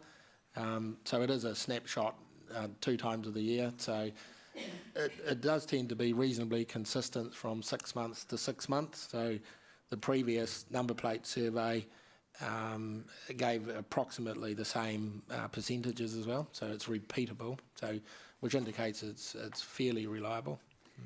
And also on the same page in the report, Chris, it says in 60.61, it says that our target is, we've agreed that one of the strategic drivers would be 85% utilisation of parking spaces, but then in that paragraph you say above 85 to 90% indicates saturation and would be counterproductive to a vibrant central city.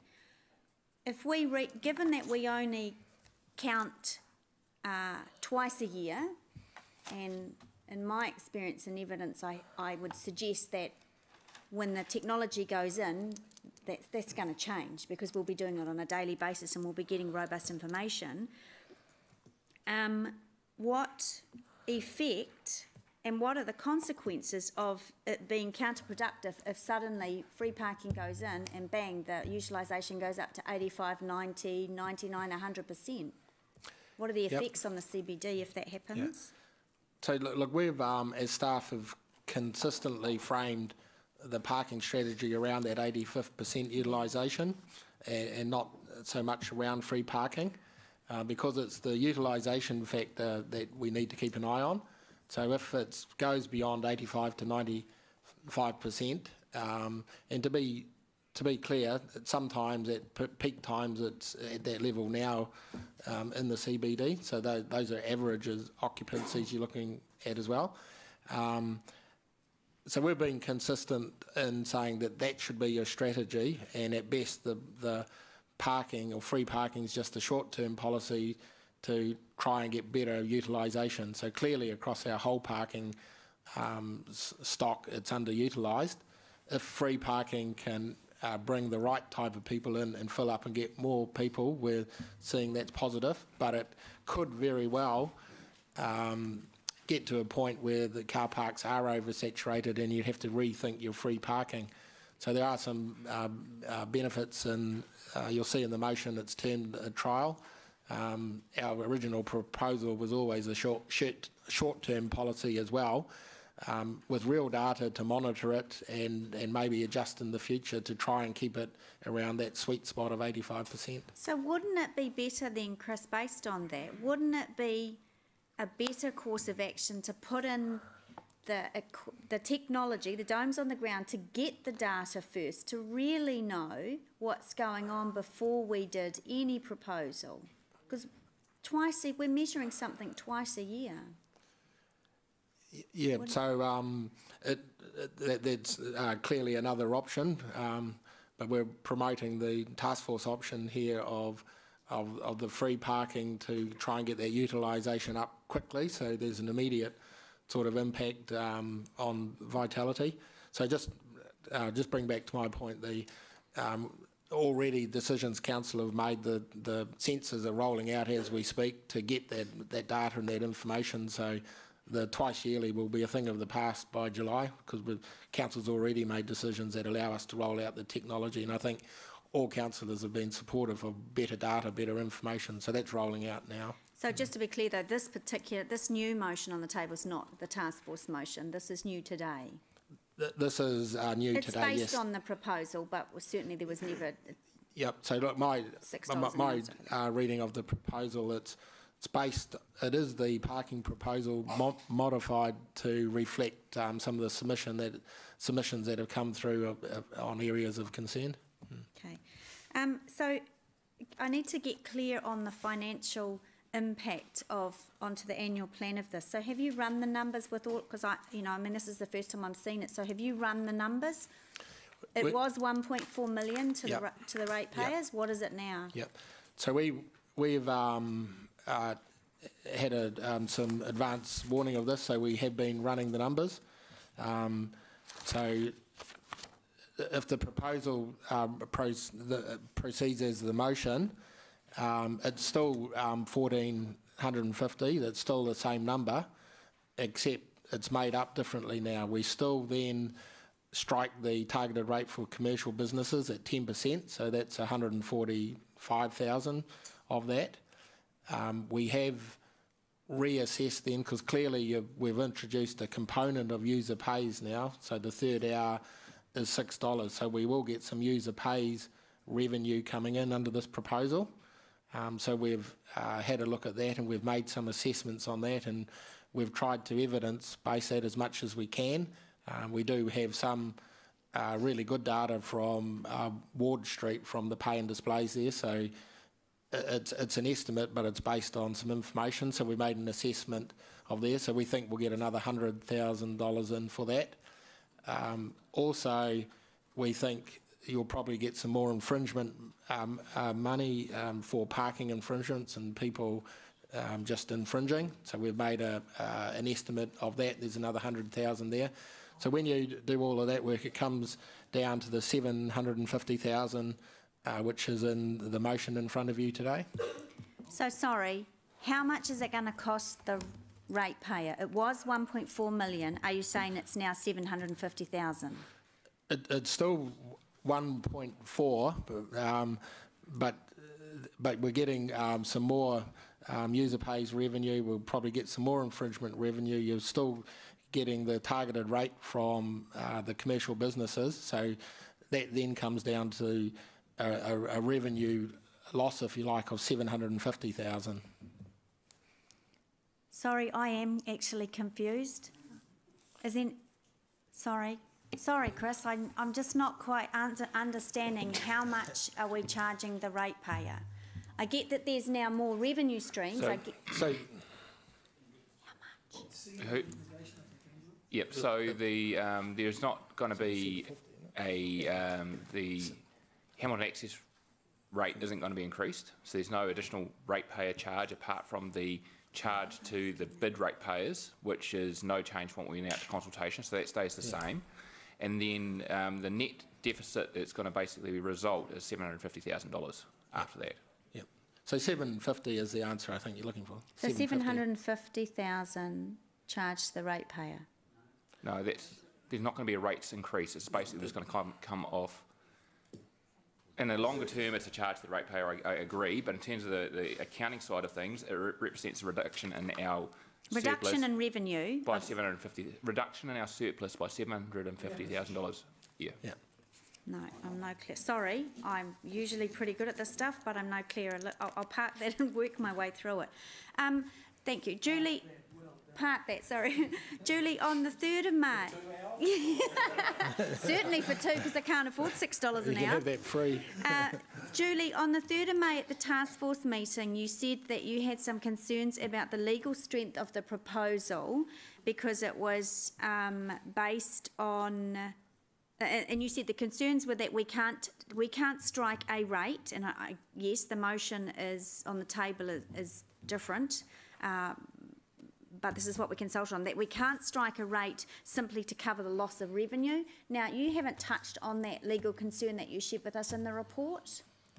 To clarify, the ability to strike the rate we have had legal advice on, and we do not have any concerns with the ability to strike the central business targeted rate, nor in the proposal to increase the Access Hamilton rate. As clarification, we need to recognise we're not striking a rate to pay for parking. What we were doing is that our parking meters generated some operating revenue for us.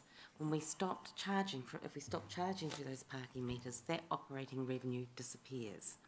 And so that operating revenue had been used to contribute towards the projects that are in the Access Hamilton package of work. And so what we need to do is work out how do we get money to contribute towards those projects. So we're actually striking a rate to fund the Access Hamilton program of work, not to strike a parking rate. So the legal concerns that you had, you're satisfied don't exist anymore? Yes. Okay. Okay, that's all my questions. Thank you. So the $2 to $6 an hour seems to have raised a couple of eyebrows around the place, understandably. But how does $6 an hour compare with parking in other main centres on the street parking? Do you have any data on that?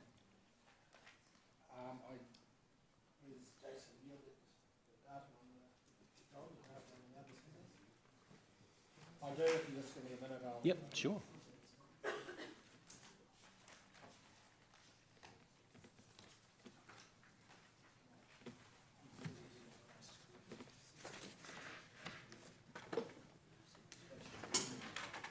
Sorry, yeah. I thought I saw it floating around somewhere though. I thought it was a... Oh, here we go. Thank you.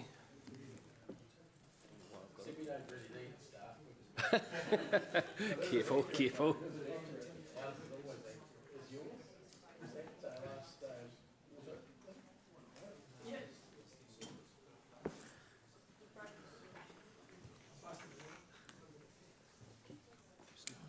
Do I go down there? Here we go. So how does this compare with the something prepared earlier. It's the same as John's. So I asked John to look at, clearly in Hamilton it's $2 an hour and then $4 for 2 hours, and currently it's 2 hours maximum. New Plymouth it's the same, it's $2 an hour then $4 for 2 hours and they stop. If you go to Tauranga it's $2 an hour and $4, so exactly the same as us, and then it stops. Wellington it's $4 an hour and $8 for 2 hours and then they stop. When you Auckland, say they stop, sorry, when they stop it's 2 hours maximum parking. They don't allow more than 2 hours. Oh, so they've got a cut-off as well. Yeah.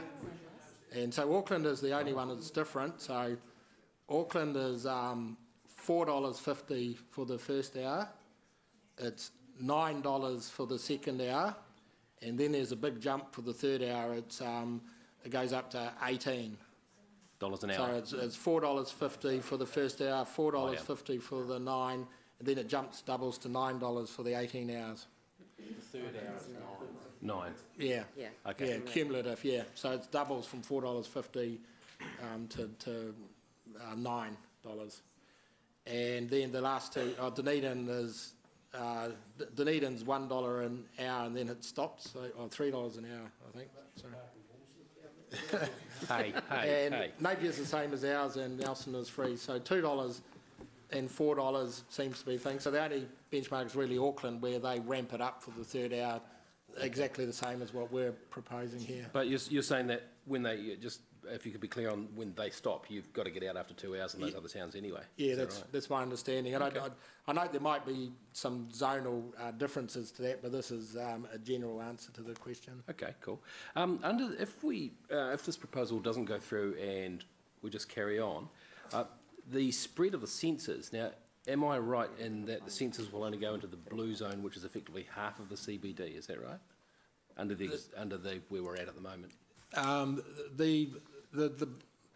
The proposal that we consulted on and the proposal that forms the basis of the motion doesn't require the pay kiosks. So the task force considered that on a number of occasions, and I'd rather use the funding that's there to spread the sensors out to the whole CBD. Right.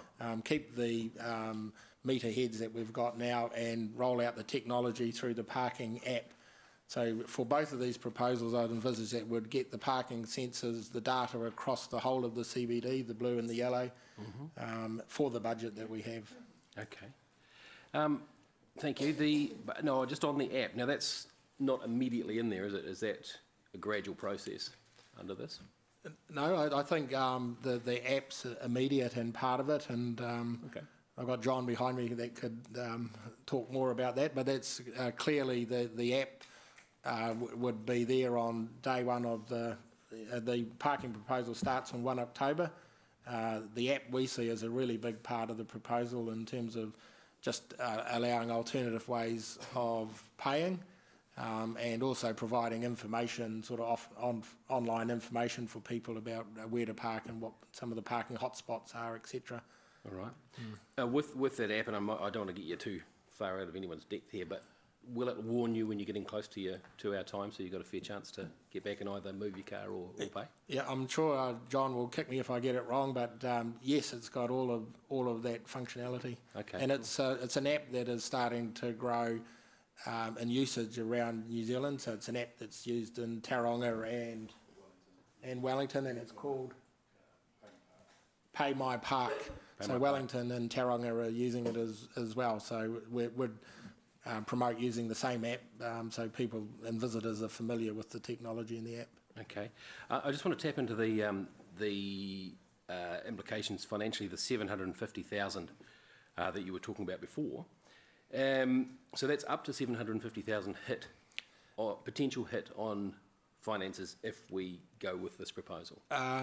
Yes, we up to 750,000. I've tried to be conservative in that as well. So I don't expect, with the information I've got, it'll be any more than that. It'll be up to that. So we've been, I think, conservative in that estimate. And was that based on current parking trends, or if this, as it's intended to do, revitalises the central city, and we get more traffic and more flow in a smooth way, would that would expect less of a dent in revenue? Is that right?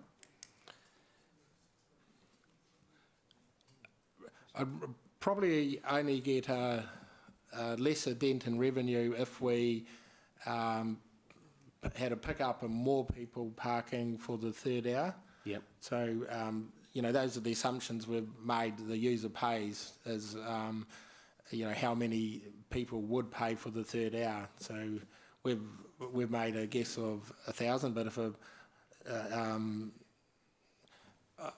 100,000. So if we had more people paying the third hour, we'd get more revenue and then less of a shortfall, if you like. Okay.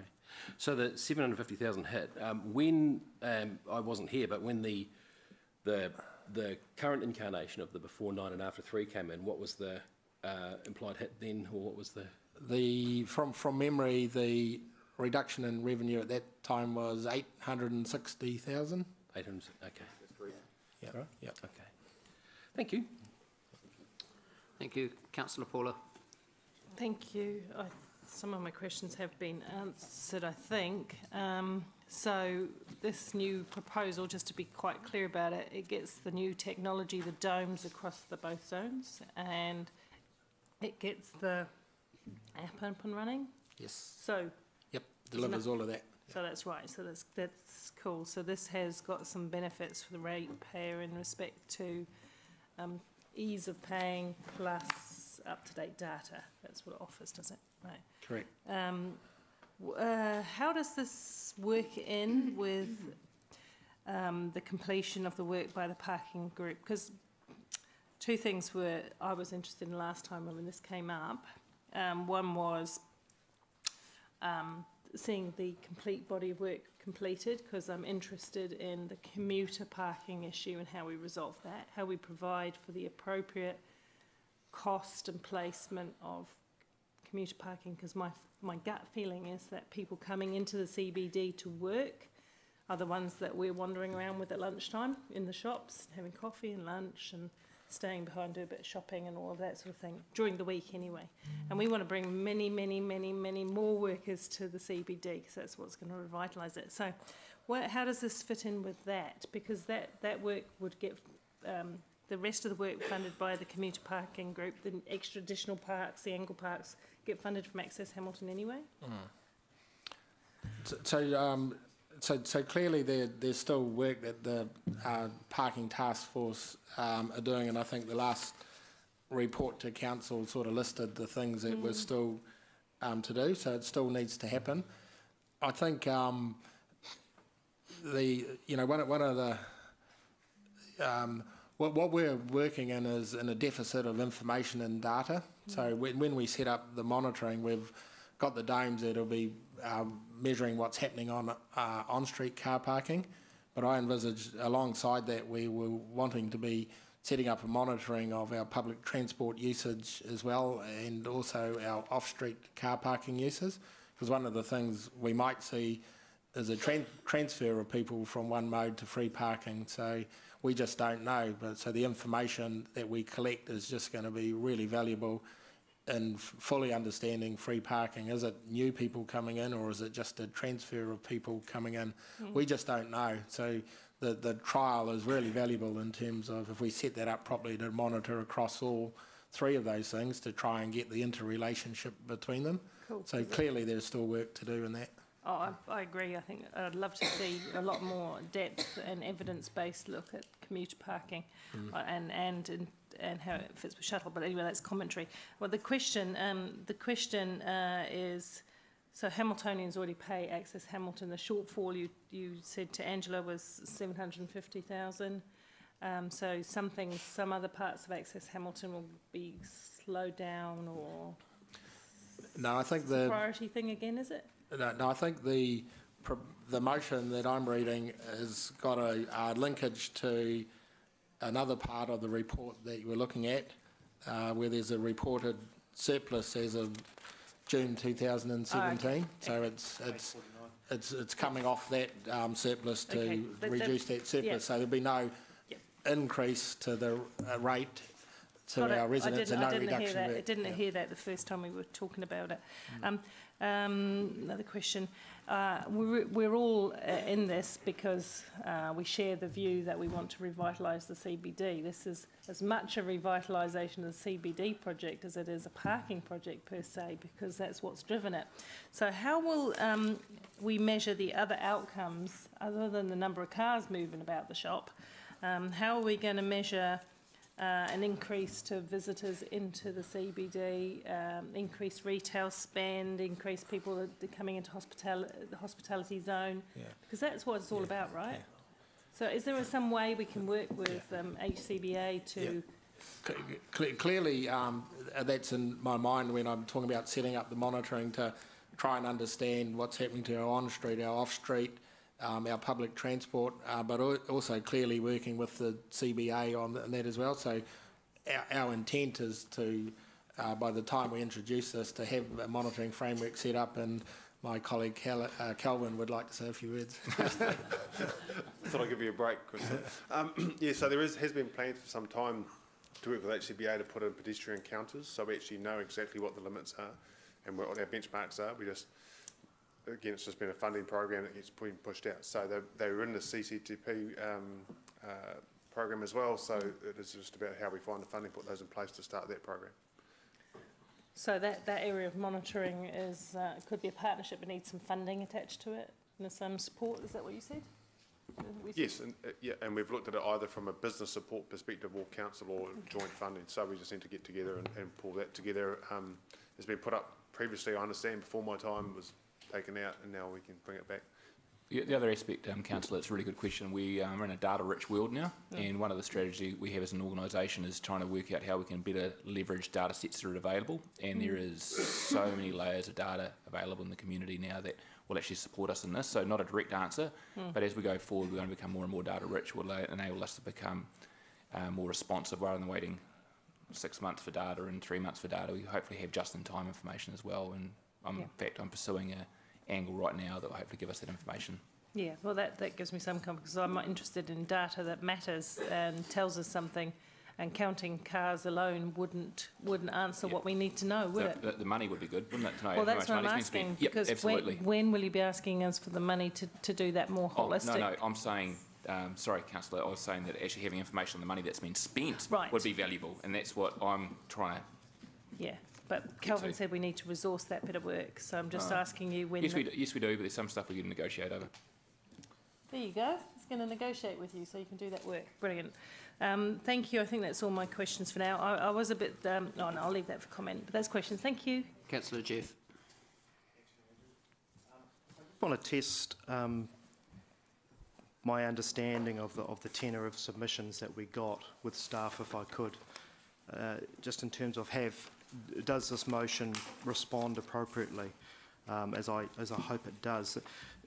It's fair to say that there was a pretty strong view from those who submitted that they didn't want to see the residential rate, an increase in the residential rate pay for something that was happening in the CBD. Is that a fair summary? In the consultation document, when we went out and asked the questions, we asked a specific question. So we asked them, first of all, did they support the proposal, yes or no? And then the second question we asked them was, how would we collect the rates to replace the lost revenue from the parking meters? So they had three options. One was the Access Hamilton targeted rate to all ratepayers at 90% and the CBD businesses at 10%. So that was the proposal. We asked them, the second option was general rate to all ratepayers, and the third one was other. That feedback that we received for the other is outlined in table. Sorry if I just find it.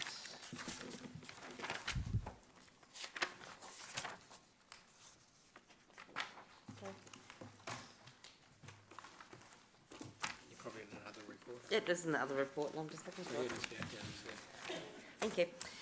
In the report that went to Council on the 18th of May was the submission report, and that, out of that other category, 285 ratepayers used the terminology user pays in that other area. 285 out of the... that was the number, 285 out of the 449, which was 63%. So that was an unsolicited response. So we didn't ask them about user pays, they noted that themselves. 11% supported the proposal, and the rest of it was spread over an increase, so around about 4 or 5% increase, charged the whole lot to the CBD. The general rate only got 4% support, and then 4% didn't actually provide an option. Okay. So this motion is an appropriate response to that? Would you say? Look, I think that's a judgment for councillors to make in front of the data in front of them. But like I do just pick up from what Julie said, there was a really strong percentage of people that thought user pays was good. So there is an element of user pays in the motion. So I think that's it's really positive. I think there was a clear concern about rates.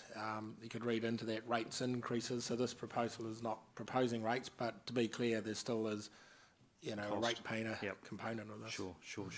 There was also quite a strong concern, if I remember rightly, about people not being able to park for more than 2 hours in the CBD. Did you? Is that a fair? Fair summary? There were, of the 449 submissions, 14 people specifically commented in the comment section that they would like the hours of parking extended beyond 2 hours. Right, okay. And our motion... No, just parking in general. So, the notion was not limiting you to just 2 hours in the CBT, having a mechanism to allow you to stay for longer than 2 hours, and that actually got a bit of media coverage as well. And we've addressed that adequately, do you think? This proposal addresses that, yep. Okay. Chris, in paragraph 76 of the staff report,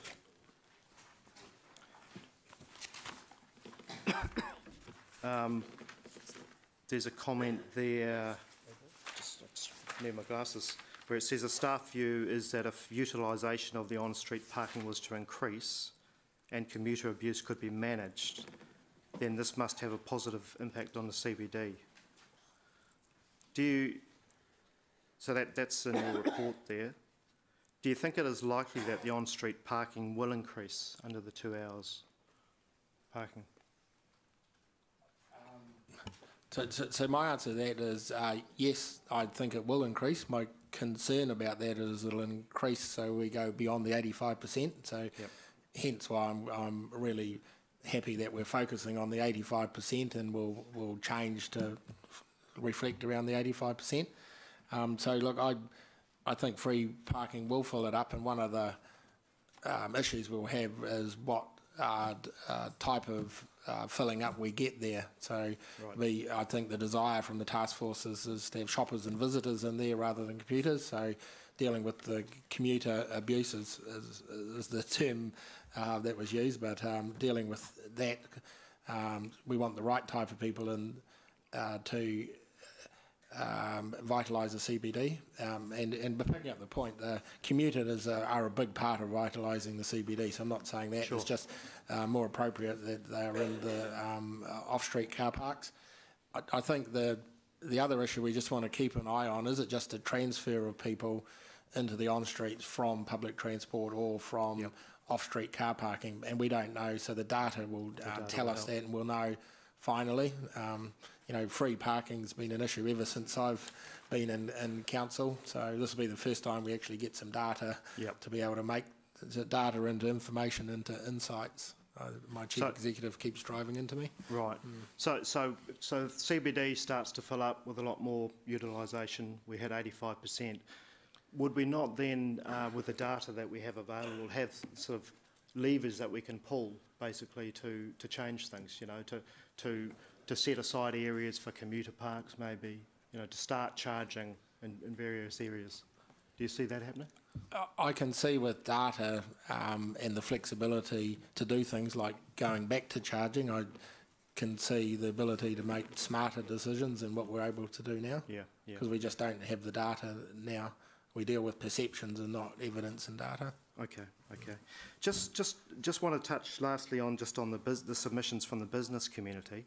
So the CBD Association submitted in favour of the proposal based on poll results, if I remember rightly. But I'm interested in individual businesses' submissions to the annual plan. Did the majority of CBD businesses support the plan? We can only answer your question in part. We did ask organisations, submitters, to tell us their organisation in an attempt to identify if they were a CBD business. It's not a compulsory question, so a number of submitters did not complete that section. Of the 47 who did, 21 did not support and 25 did. Right. So a very mixed view. And they were being asked, they were being told, look, you're going to have to pay another $150 for this. Yes. Do you support it? Okay. And of those 47, the majority of those were CBD-based businesses. Okay. Thanks. That's it for me. Thanks. Thank you. Councillor Gary. Thank you. I'm not sure if my speakers, is that working? Okay, thank you. That part of it works. Thank you very much. And Paula sort of started to scratch away on this one. What's our measure of success or failure on this? Because I see that we're going to have it's a trial with a review prior to the 30th of June 2018. What are the sort of metrics we're looking at?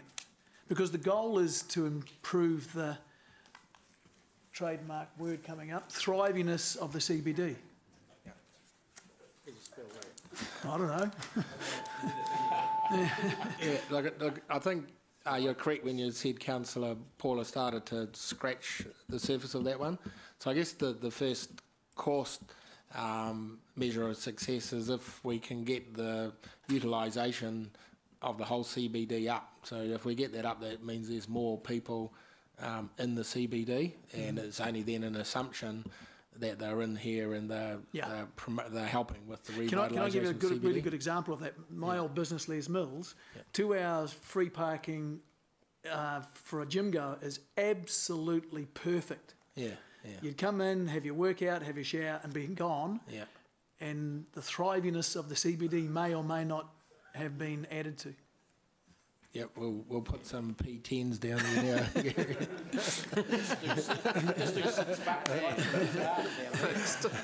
But I mean, they can park any, all along Victoria Street. They could park they're fit people, so they're happy to walk 100 metres. Yeah, your point is well made, and I think that's what Paula was starting to say. Like, how do we put some other metrics alongside that to actually measure, productivity gain somehow? So that's what we want to work on in conjunction with this information.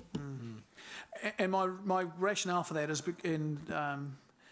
my observation has been that once council starts a project, it's like a blimmin' oil tanker to turn it round. If once council gets invested in something, come hell or high water, we're going to make it work, and we're going to spend as much money as it takes to make it work. And it concerns me that unless we have some very, very clear, objective, specific targets or measurements or metrics or something, and CBD thriviness is not an easy one to get, we will just continue on with this irrespective of success or failure, cost, etc. So, I mean, just something to think about. And if you can give me some enlightenment now, that'd be great. But if this goes through, just be aware that that's the sort of stuff we need to be very careful with. Yep. Look, and I think that would be a very good thing for the parking task force to talk about leading up to 1 October if this goes ahead in implementation. Will be how we monitor, what we monitor, and what information we got. That was one of the key responsibility areas assigned to this task force from council anyway, was monitoring thing, and so that is part of the work of the task force that council asked them to do. Thank you. Councillor Siggy. Thank you. Just one quick question about parking meters. I mean, I know they're getting really old, and can they still be fixable for a few years, or because they need to stay there for probably some of the population that isn't into apps yet? Yeah, I asked the same question, and the answer from the two gentlemen behind me was yes.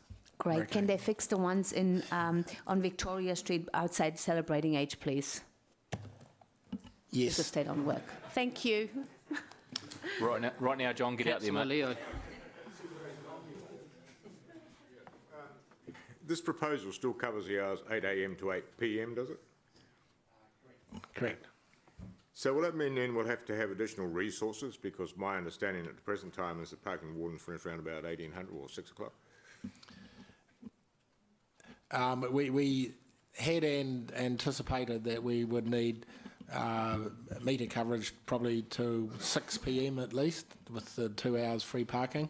So that was sort of built into our thinking under the proposal that went out for consultation, and how we would resource that around those hours. So John is thinking about that as part of the proposal. Okay, so it's an additional cost then? No, that was sort of built into the proposal. It was built into the proposal. I noticed in the $750 which we've talked about, that's for a 9-month period, is it not? Correct, 750,000, just to be clear. Sorry. 750,000, yeah. Constable. 750,000. $750,000 for 9 months. Yes. Okay. Yep. And yet the free after 3 and free before 9 is costing us $860,000 per year, isn't it? That's for the 12-month period. So that was a 860,000 reduction from prior to CCTP. Yeah. This is that 860 and another 750 reduction to go from the CCTP free before 9 after 3 to this one. But the 750 was only a 9-month period, is my understanding? Not the whole 12 months? Correct, yeah, okay. 9 months, yep. Yep. The increase in the $6 parking fee per hour, when you consider that you only get an infringement for $12, do you perceive that people will sort of think, it's only going to cost me $12, I'll take the risk? As a result of that, of course, we're really only charging for 6 hours parking per day out of a 12-hour period. And at $6 an hour, the maximum infringement you can ever get for a parking infringement for time or meter is $57. So you could just about park there all day for the same cost and get an infringement instead of paying the fees. Be worth taking the gamble. Yep.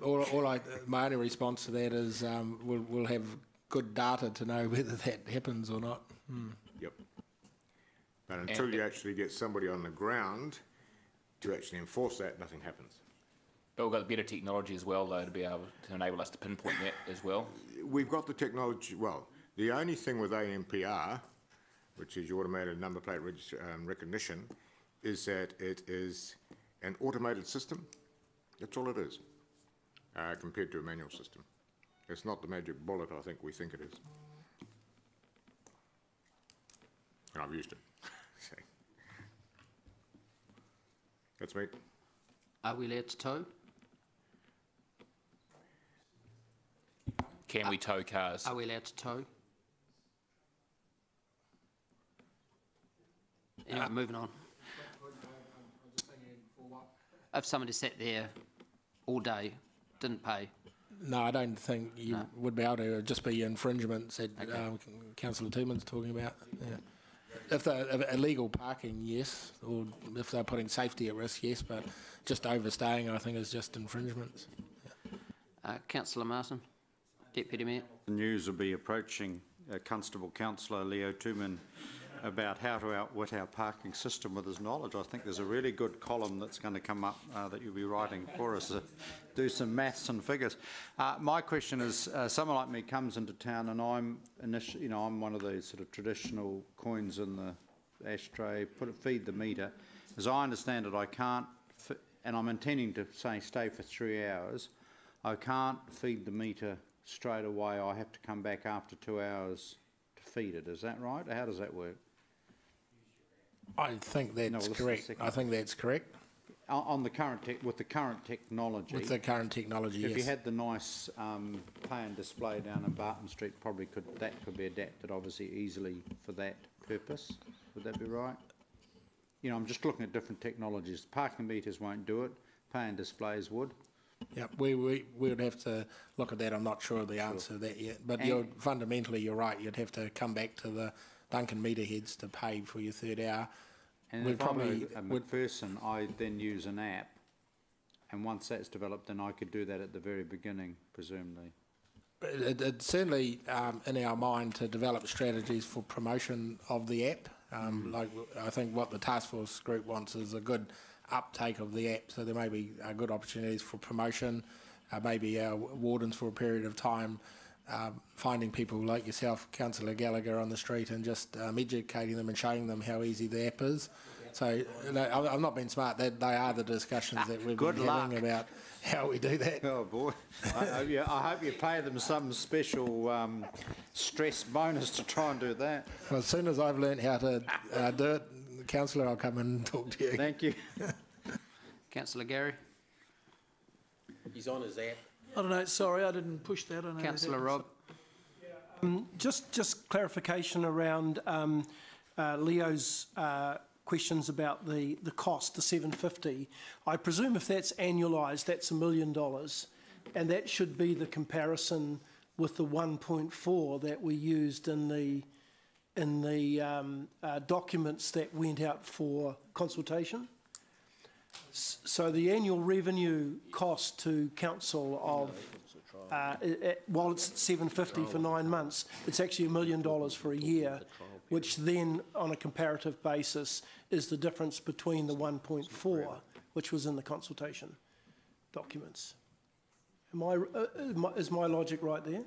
The 750 is 9 months. Yeah. And if you extrapolate that out, if it wasn't a trial and it was permanent, you extrapolate that out, it would be $1 million. $1 million.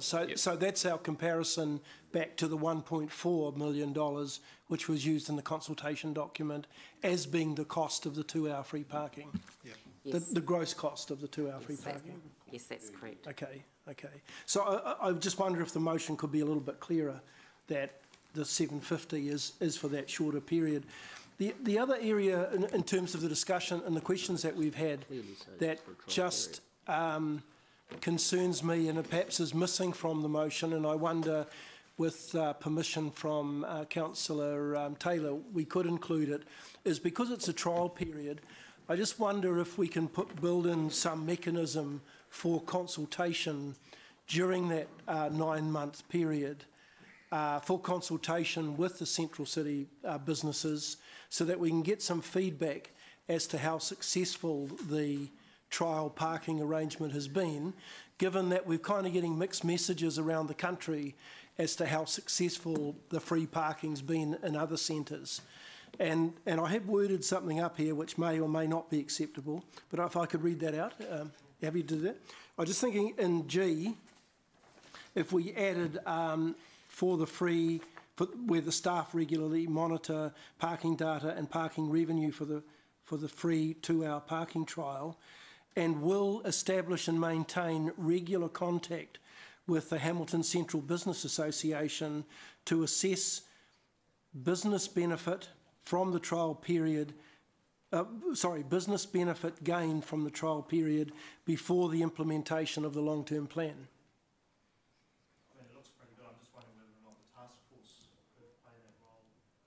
Okay, well, I was just following that on from the staff, but happy for whoever does that. Happy with that, Rob. Yeah, happy with that. Okay. Absolutely. And that way we've at least got some feedback as to if it is going to roll out beyond July of 18, that we've got feedback that we're onto a winner in terms of achieving what we're setting out to do. Sure. Okay. Yeah. Shall I give that to? Are you happy that the HCBA be the centre point, or is there a better mechanism? I think that's appropriate. Yeah. Okay. Shall I give that to Becca just to write that in as and include that in as H? Shall we include that in as? It's good. I think it's going up now. If you can read my. Councillor Gary. Thank you. You talk about concern about, I think you use the word saturation. Yeah. Saturation when we get up to 85%, which suggests it's not just about the price of the parking, it's the quantity of parking as well. And I know we've not so much this. Actually, I don't know if it was part of the task force. You know, the bit where you went round and tried to find extra. Was that part of you guys as well? Okay. Yeah. Right. To what extent is the issue simply there aren't enough car parks there, and that's me sort of taking it to a bigger question is the way the CBD is built, built in the, I don't know when it was all built, some of it's 100 years old, some of it's on a golden mile concept, just no longer fit for purpose. I mean, you can't get any more car parks. Well, we're talking about stuff in Garden Place, but this proposal here, are we asking it to do too much? And that's a hard question for you to answer, I know. Because I think we're just short of car parks, aren't we? Yeah, the fact is, and you've answered your own question a little bit, like we can't produce more on-street car parks. We're looking around the fringes at angle parking and trying to improve that and other opportunities which the task force is looking at to get and that's numbers looking like up. bringing us some dozens of car parks, but not even 100. Yeah. But pricing can be a good tool to. I've just been simplistic here, but people want to park outside the shop where they're going, and if people are prepared to walk, we've got more parking capacity. So price is a good lever to get people to walk. So if it's free parking, people might walk a little bit further. The ultimate might, and a lot of submissions talk about demand responsive parking. So what that means is you put the parking price up in areas where you're oversaturated, because clearly there's a big demand. So maybe instead of $2, it should be $4 in some busy areas. So, but I think I don't think we're quite there yet because we've got an underutilisation of our parking stock. Because for anything, there are two items. If you're going to buy anything, it's how much supply is there and what's the price? Yeah, and okay, thank you.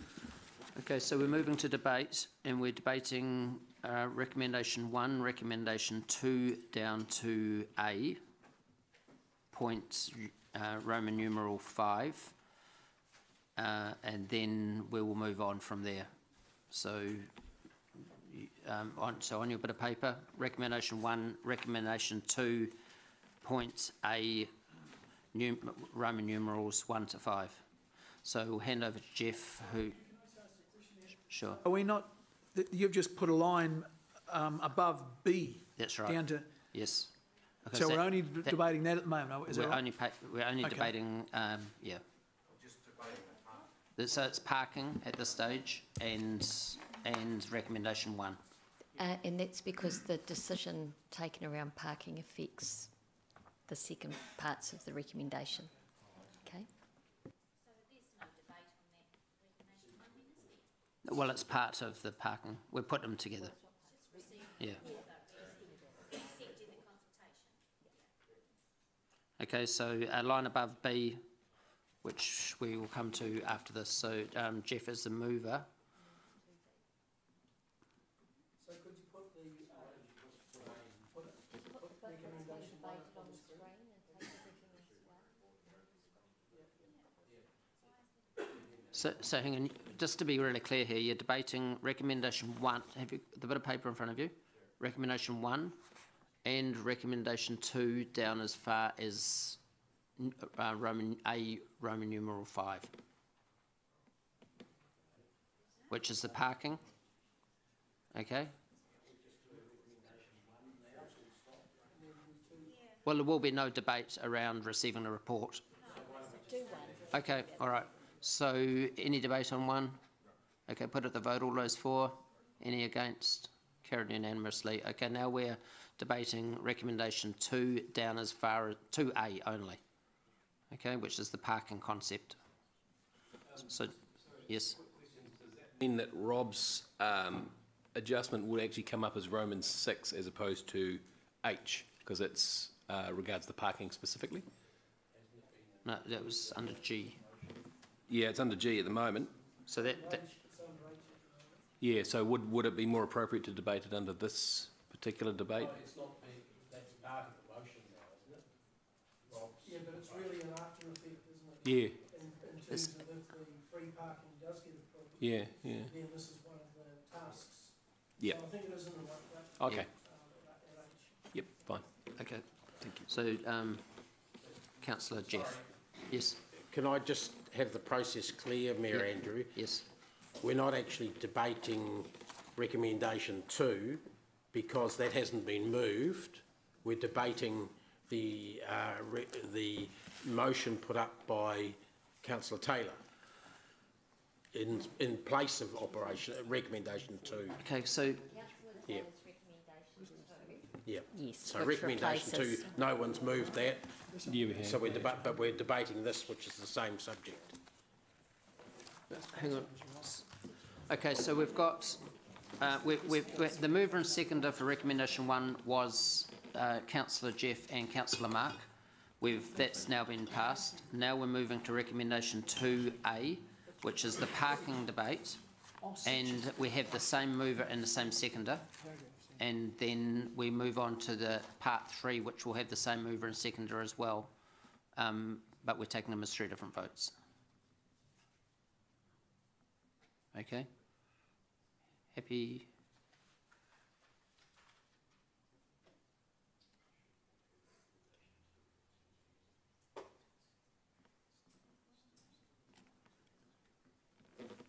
Dave, do you want it broken up to make it more clear? Recommendation 2, because that's from the report. Right, I understand. Sorry, I understand what you're saying now. Yeah, and because it's thank not you. that. So it's just another motion. Yeah, I agree, Dave. Yeah, thank you. I didn't understand where you're going. Sorry. Thanks. Yeah. Okay, Councillor Jeff. And thanks for all the questions. Our motives are pure. Those were the words, the very succinct words from our Deputy Mayor recently when asked by the media about 2 hours free parking. And I loved it. I thought it captured our vision perfectly, far better than I could have. Because 2 hours free parking is about trying to revitalise the CBD. It is a legitimate, passionate effort to make a difference in our central city. The council can't control a lot in the CBD, but parking is one thing it can control, and we want to use that tool to make a difference. The Parking Task Force truly believes that managed well, and with the technology we have available to stop workers clogging up shoppers' car parks that no other city has utilised, 2 hours free parking will bring more people into the city and play a part in revitalising the CBD. Firstly, I want to thank the submitters to the annual plan for their views. It was a great learning experience for me as a first-term councillor. If you take the time and effort and courage to come and present to this council in that environment, you deserve to be heard. And I and other members of the task force have taken their concerns on board. We have listened. There were concerns about residential ratepayers contributing to a proposal which benefited the CBD. We've listened to that. There was a desire for a more user pays system. We've listened to that. There were concerns about people who wanted to park for more than 2 hours in the CBD, and we've listened to that too. I think we've made a significant change to the proposal addressing those issues. I think this plan offers flexibility and choice Those wanting to stay in on-street parking longer can do so if they're prepared to pay. User pays. But I think most workers will opt for off-street parking or parking on the fringes of the CBD, freeing parks for shoppers. Staff estimates for loss of revenue, which we believe are quite conservative, from October to the end of June 2018 are up to $750,000. And I'm proposing that some of our $1 million surplus be set aside for this, and I'm proposing that the Council review the progress of this trial before the end of June 2018 in time for consideration of the 10-year plan. One group of annual plan submitters that we haven't reacted to are those who maintain that free parking in the CBD won't work. I disagree. I would ask them the question, why does the base in Westfield make parking free for shoppers? Why does Lawrence and Group make parking free for its patrons? Why does Centreplace offer free parking at weekends? Why do the city's movie theatres offer free parking to their patrons? Because it works. These are private businesses. They're not going to throw money away unless it's worthwhile. They must be getting some benefit from it. It costs a significant amount of money. They do it because it works. Does the CBD need for us to take this action? Well, I think paragraph 42 tells us it does. The average occupancy is 68%, and that's in the high demand areas, and only 33% elsewhere. What free parking will do is it will get that occupancy rate up to 85%, I believe, and then we're in a position of strength. Then we can start using the ample data that we have to pull levers, to bring in more revenue, to send commuter parkers to Harwood Street for 4 hours, do things like that. We'll be in a great position of strength, and because the CBD will be a busier place. It's a complete mind shift in the way we market our CBD to shoppers. It's no longer a punitive, business-like approach, but it's a welcoming approach.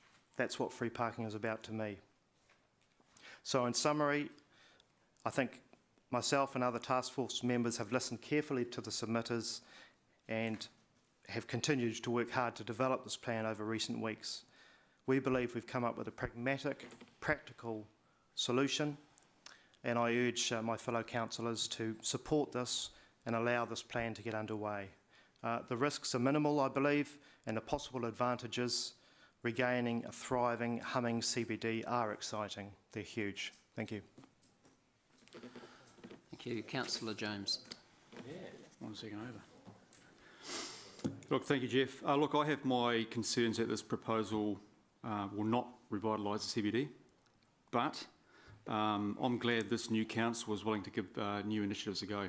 So look, and I'm glad that on the 18th of May we had all our submitters come along and speak to us. I'm sitting at the back now, and that the councillors or constables sitting here actually heard some of the outrage that some of the inmates, inspectors, everybody actually had. No, so everybody listened to what those people had to say, and it was eye-opening. So it was great. Look, to use a proverb previously used by my good friend sitting next to me, Councillor Dave here, no turkey votes for an early expos, do they?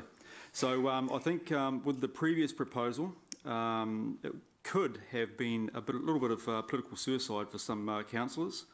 But look, I went home on the 18th of May and spoke to my wife and asked her if she was prepared to pay more for parking in the central city. My wife's a lady, but yeah, my wife's Very helpful, James. she's a lady. But look, when she's mad, she can be an evil demon spawned from hell. And Quote that. Does she watch these? well, she can, yeah. Well, she can make my life a living hell. Order. And wish Order, sometimes wish I wasn't born. But when she's happy, she bakes cookies. So look, I'm glad because I think I'll be going home tonight and she'll be baking cookies, hopefully. But look, I will support the new recommendation and just to give it a go. All right, it is a trial period. If it doesn't work, we can park it right there, can't we? Thanks very much. Thank you, Councillor Paula. Beat that one. Beat that one. Please raise it up again. I do intend to raise the bar and steer clear of any sexist overtones in this commentary.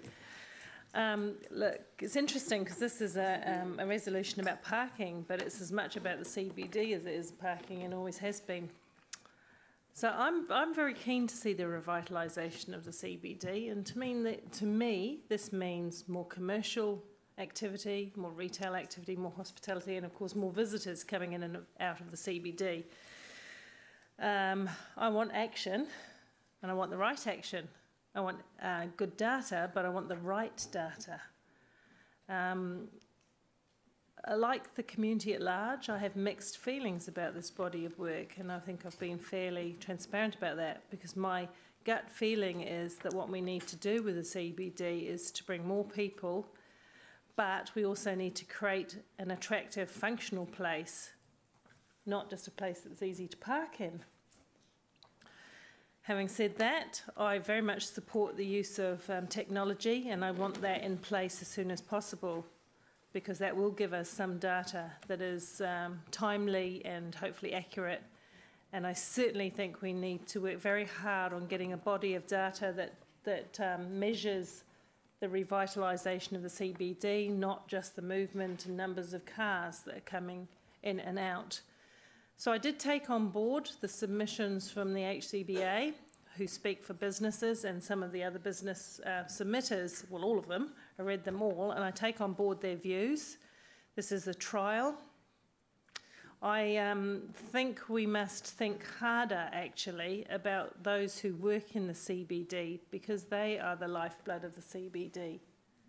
If we had no one working here, there would be no commercial centre.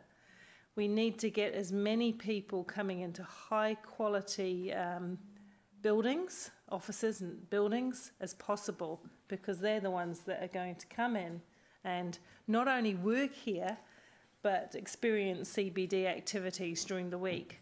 I sincerely doubt we'll see many people coming in from the suburbs after 3:30, when they can go to local shopping centres that are quite attractive and probably meet their needs.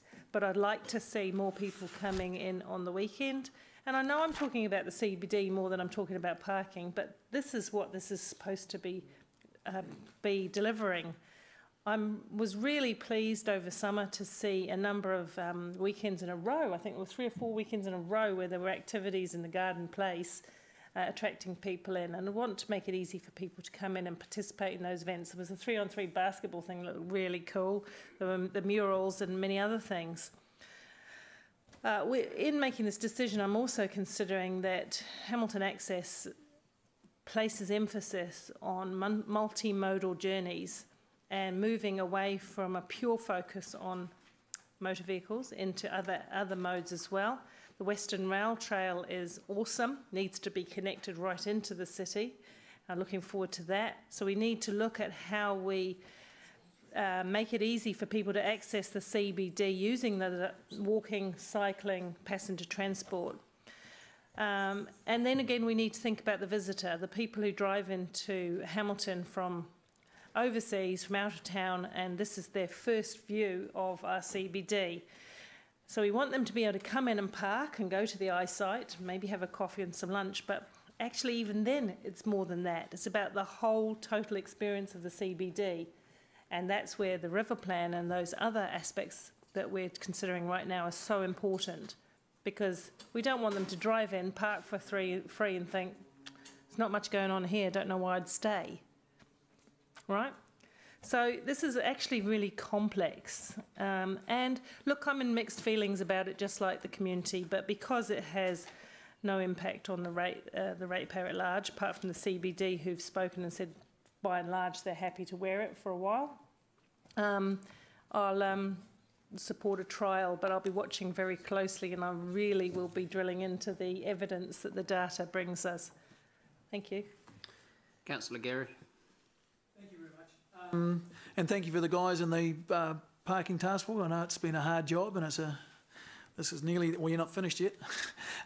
Look, I won't be supporting this for a number of reasons. First and foremost, because I still struggle to see how it's going to work. I can't see that it's actually going to address the issue we want, and no one here, well, myself, I speak for myself, I'm looking forward to seeing more thriviness in the CBD, and I just don't, there is now. There's no such word. There is now. I googled it, there's no such word. It's a social construct, I've just made it up. So yeah, this is nothing against the CBD, as I've said a number of times. I've just about all my working life I've been in the CBD, so I've got nothing against it. But I just don't think this is going to work, and I think it comes down to a little bit about, it's an issue about we've addressed this, tried to address this by way of the price of the parking, which is the question I just asked before, versus supply. But I think there's a bigger question, that is the actual fit for purposeness of the CBD, and I think there's some issues that are beyond my thinking how we address that, but I don't know if it's going to be parking that does it. The other thing that I'm strongly against is the taking away the direct user pays approach that we currently use and moving it into and God bless them, the bid people are going to pay a little bit for it, but I hope I'm right in saying that I think Paula was wrong when she said the ratepayers won't be paying any for it. They won't be paying transparently for it by way of a targeted rate. They will be paying for it within their general rate to the extent that our surplus reduces or our deficit increases by the suspected $100 million per annum. So it is still a whack on the ratepayer. And the other issue I don't feel comfortable about is I don't think council should be treating one part of the city with any more favouritism than other parts of the city. The Base, Chartwell, etc. have somewhere along the line factored into their business models the cost of free parking. And it hasn't been done by charging ratepayers. It's been done by either collecting greater rents through the tenants, and the tenants, I assume, paying a couple of pennies more, charging a couple of pennies more on their product, or seeing their turnover going up. So I get very concerned when the City Council tries to pick favourites, and in this issue I think we are trying to pick favourites because of, to my point of view, an irrational belief that a CBD is more important than a Base or a Chartwell. And I think that's not a decision for the elected members to make, but a decision for the members of our community to make as they make their decisions about where they want to shop, where they want to work, where they want to play, etc. Thank you. Councillor Dave. Thanks very much. And I want to start by actually congratulating Councillor Taylor especially, and also Councillor Bunting, for the amount of work they've put into this, not just at task force meetings but behind the scenes and meeting with staff and things like that. I think it's a feather in their cap, whatever happens with the vote, that we've got this far on a proposal and initiative from new councillors, and it's been good to have that new lifeblood in council, because we've tried almost every... oldest member of council? Yeah, it's my fault. We've tried almost everything, all the suggestions from staff, all the suggestions from members of the public about revitalisation of the CBD, and they haven't worked. This is the one thing that we haven't yet tried, that has been suggested off and on for many years. We've actually got 30-something different documents about revitalising the CBD that have been brought in the last 30 years. I think it was about one a year. None of them have worked. This has come through in 6 months. I think that's fast work for a council like this, and I think it's good work, and I think it's got some germs of a really good policy as well. This retains, despite the submissions from people that receive, the free parking aspect that the task force thought was really important, but it adds in an element that was suggested by the submitters. So I think it's a good meld of the submission process, throwing up some different ways of handling the funding question and the original task force ideas. It's not just about parking though, as said, it's about CBD revitalisation. It's also about transport choices as well. I think if you look at the graph on page 44 of Hamilton bus patronage, you can see that nothing has been happening in that area for a while, but when we had a proactive council in the transport area, look at the way the bus patronage leapt. This is part of the new proactive council approach. You're going to see bus patronage and other alternative choices go up as well. We're not just, as a council, focusing on parking or free parking, and that's a message perhaps I've got to Generation Zero. I think they only looked at one aspect of the policy. They didn't look at the other things that council has been doing or could be doing, and I hope that when this council submits to the regional council that they ought to be far more proactive in terms of promoting buses, that we'll have 173 Generation Zero submissions in support of that as well. I'm not unfortunately holding my breath on that, but I remain hopeful. This council has promoted free CBD buses a long time ago.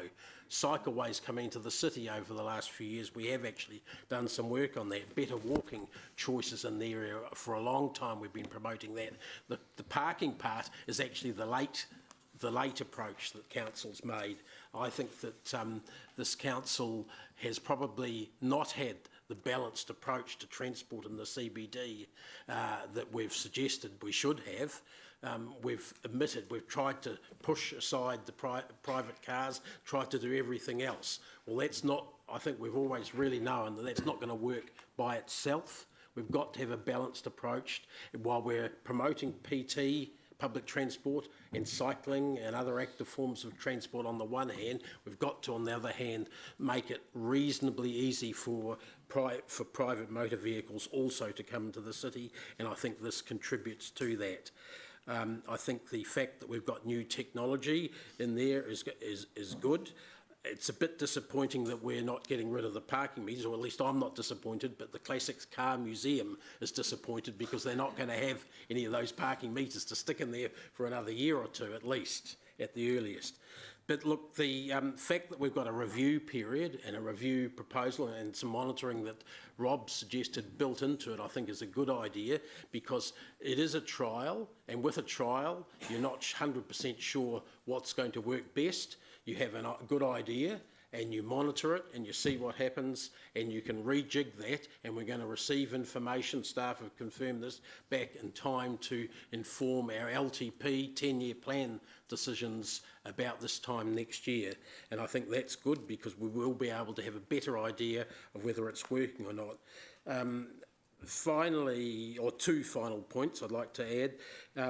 Gary talked about playing favourites with the CBD as opposed, he specifically mentioned the Basin Chartwell. Let's look at the rate in the dollar that they, business rate in the dollar that the businesses out there pay, as opposed to here. Seconded.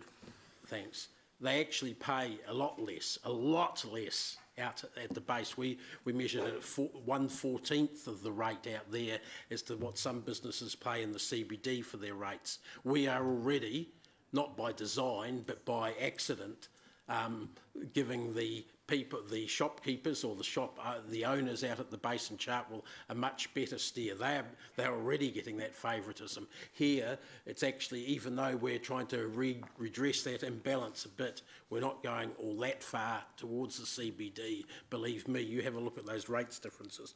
The final thing, just on the parking task force, I think it's been a good exercise, but as has been suggested, it hasn't finished yet, and it is actually looking at how more parking, on-street parking, could be provided in the CBD, and there's some ideas coming up that some have already been decided on and some yet to be decided on, and it's also going to be looking at parking in areas like Hamilton East, Frankton, the hospital and the university, which are other problem parking areas for us, because you think we've got a parking problem now in the city, it's going to be much worse in 5 years' time if we don't do something about that. So the parking task force has got a lot more work still to do. Councillor Leo. Yeah, thank you. We basically have parking meters and time limit parking restrictions in place in order to enhance business and to allow for the turnaround of vehicles. This proposal is to allow for 2 hours of free parking within the CBD, and after 2 hours it will then cost you $6 per hour, which is somewhat a 400% increase, if I can work that out. I don't believe Hamiltonians will be prepared to pay $6 an hour to park in the CBD.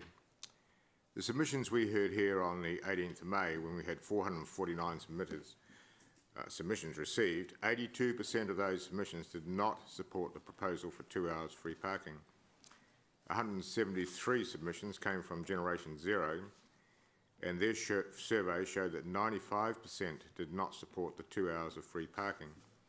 If we remove the Generation Zero submissions, we still have 74% of submitters opposed to the proposal of 2 hours of free parking. A number of submitters stated that free hour parking had failed in various locations around the country. And the staff report, which is attachment 2 on page 55, outlines the outcomes of the various trials around New Zealand. And the theme in all of them is almost constant, in that the biggest problem is commuter abuse. Some of you, of course, will say that AMPR was not used in these trials, but all that AMPR will do is to change from a manual system to an automated system.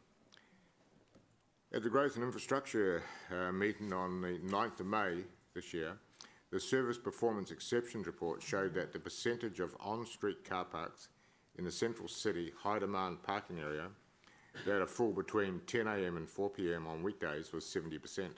The annual target, of course, is 85%.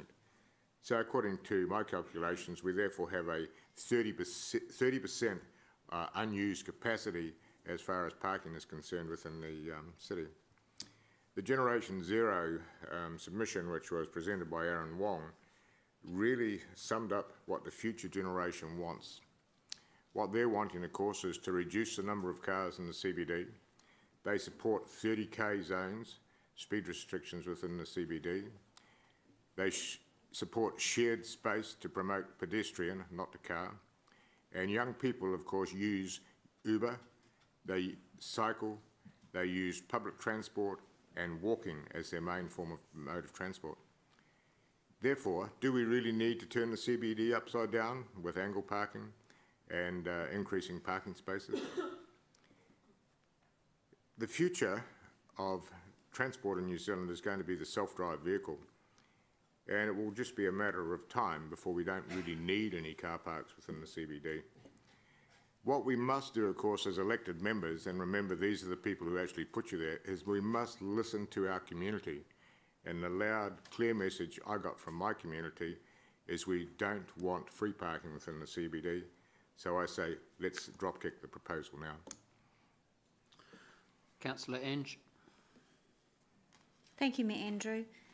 This is a very interesting way we are having of listening, and I am of no doubt that if the current proposal went out for public consultation, with the fact that this will cost $1 million a year for this free parking proposal, that the resounding preference back from our members of public and our ratepayers would be no thanks.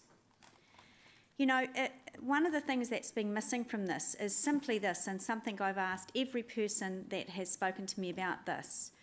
If the shops aren't here that you want to shop at, nothing's going to bring you here. Saving a couple of dollars is not going to bring you here if the shops aren't here. But getting back to it, look, this decision is actually about a promise. And I'm not talking about the election promise. I'm talking about a promise far more important, and that promise is to the ratepayers of Hamilton. Just 2 years ago, we promised our ratepayers we'd get our books right. We said we would reduce our debt. We said we would return the city to a surplus, and most importantly, that we would give rate certainty that the increase each year would be no more than 3.8%. That's what we promised we would do. Now, whether you were around the table at the time, when you were elected in October, that's what you sign up for. That is the business of council. We don't stop every 3 years. This new proposal for free parking dabbles with that budget. It reduces our revenue, and for what? The takeaway from this today is going to be the cost is $1 million and we're going to have to pay $6 an hour for parking. And look, this decision is an annual plan decision. This is a budget decision. And if this goes through, I'd like to remind you that 2 decisions today in less than 3 and a bit hours, you have spent an unbudgeted $1.7 million of an annual plan we are still to adopt today. 1.7 million of unbudgeted ratepayers' money.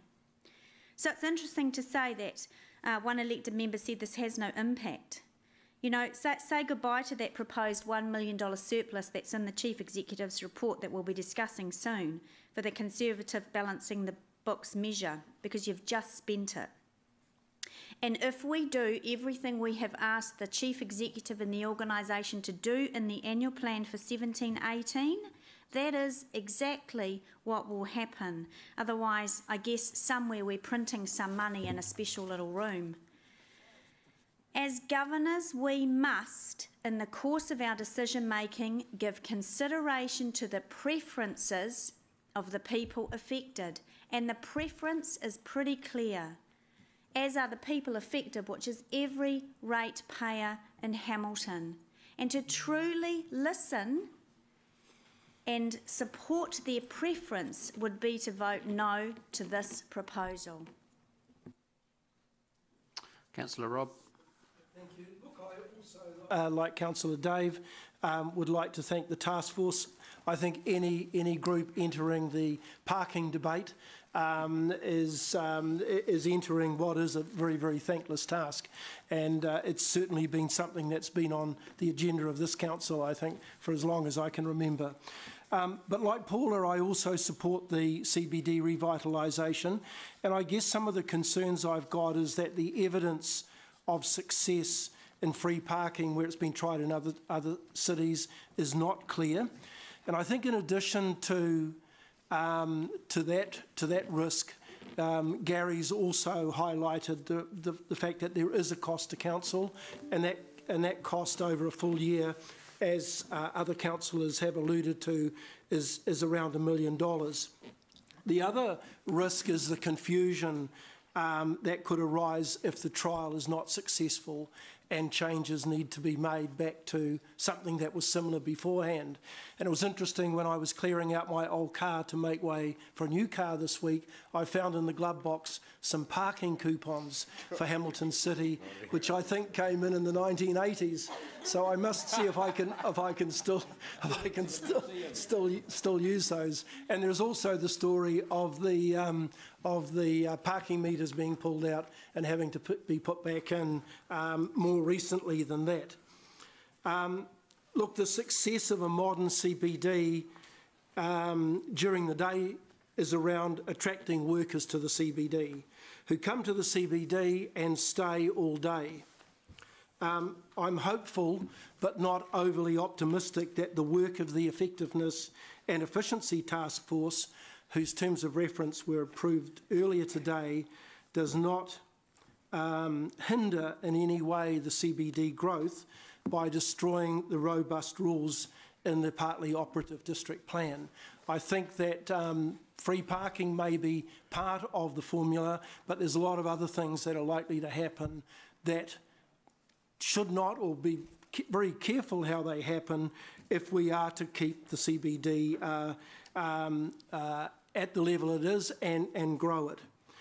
I think, just on reflection and receiving this quite detailed motion immediately before the discussion started, there's a couple of things in here that I do think require amendment, and I haven't really thought through where they should go, but we should have a start date for the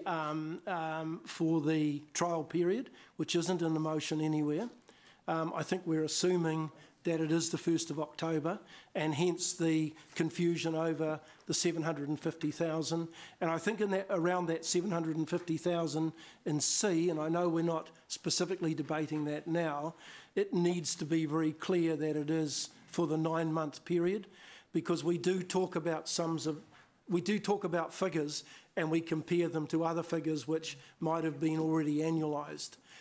So I think if we are going to vote this through, perhaps some clarity around the start date, and just clarifying that 750 will mean that we've actually got a clear record should we need to come back to it in future.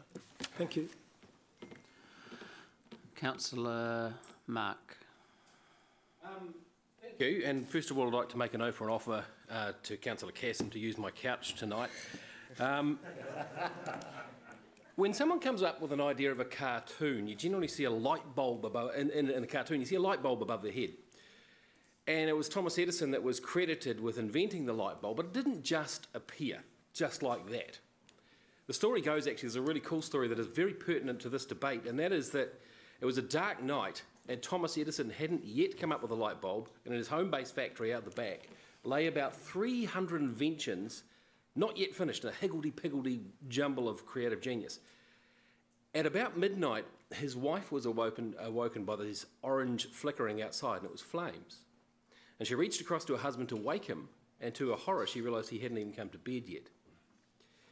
He often worked out in his factory out in the back, and it was in a panic she woke the rest of the family, screaming and yelling to the neighbours for help. There was a big fire in Thomas Edison's factory of invention. Was he in the factory? No, he wasn't. In fact, he was standing staring at the blaze. The bright fire was lighting his face and his hair was everywhere. And was he upset? No. In fact, he was rather delighted. He said, "Come and see this, my darling. This is incredible. See how high these flames are going." And his wife said, "But that's your whole life's work going up there." He says, No. He says, "Look at all those mistakes I made going up in flames. All those things that didn't work are burning to the ground. To fix a problem, you've got to keep going, councillors. You've got to have the courage to make mistakes and learn from them. You've got to try stuff and learn from it. If it works, fantastic. If it doesn't, you learn and you move on, but you try." And that's what we did with the original proposal. We tried an idea out in the community, and boy, they did not like it. So what do? Do we throw our hands up in the air and say no? No, we don't. Do we go back to the way we've always done it? Of course not. Do we listen to the community and learn from them? Yes, we do. And here's the brief. It was to help revitalise the CBD using one of the few tools that we have, our parking stock. Here's the proposal. We don't ask ratepayers for a targeted rate. The community can park in town as long as they want. They get 2 hours free, and at the end of the 2 hours, if they're still there, they have the choice, leave or pay a fair market rate. I acknowledge $6 from 2 is a big jump, but when you compare it with other cities, it's a fair jump.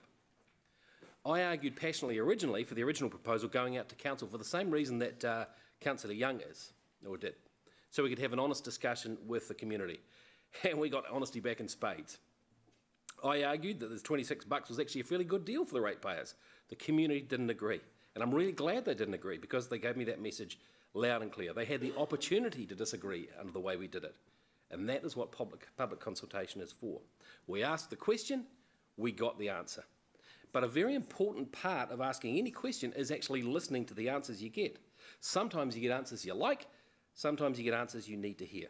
Well, actually, I believe we did listen. The two major objections that came in from the submitters were the targeted rate and the strict 2 hour limit on parking, and then you're gone. We listened. The target rate is gone. We listened. We listened to ratepayers who said we don't want to get booted out of town after 2 hours. 2 hour time limit, gone. We listened to the Waikato Times when they put inverted commas around the free every time they talked about free parking. So now it actually is free. Well, it's as free as the before 9 and after 3 scheme, so it's free. We listened. We listened to the parking technicians, we listened to the staff, and we listened to the ratepayers. We listened to the councillors who have tried all sorts of things in the past to try and do things to rectify parking, and we're grateful for them to getting us to this point. We listened to the CBD retailers who have been screaming out for free parking, and we're offering it. 2 hours free between 8 and 8. And at the end of that 2 hours, you can go and top up your meter, or you can move on. But this time, you'll be paying a fairer value for that prime real estate, which is on-street parking. There's not a lot of it.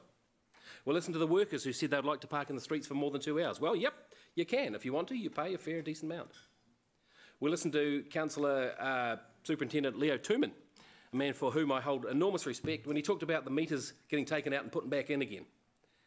We listened to Chris Allen when he talked about his granny who only has coins. And under this proposal, the meters stay, and they stay until they're good and done, ready to go.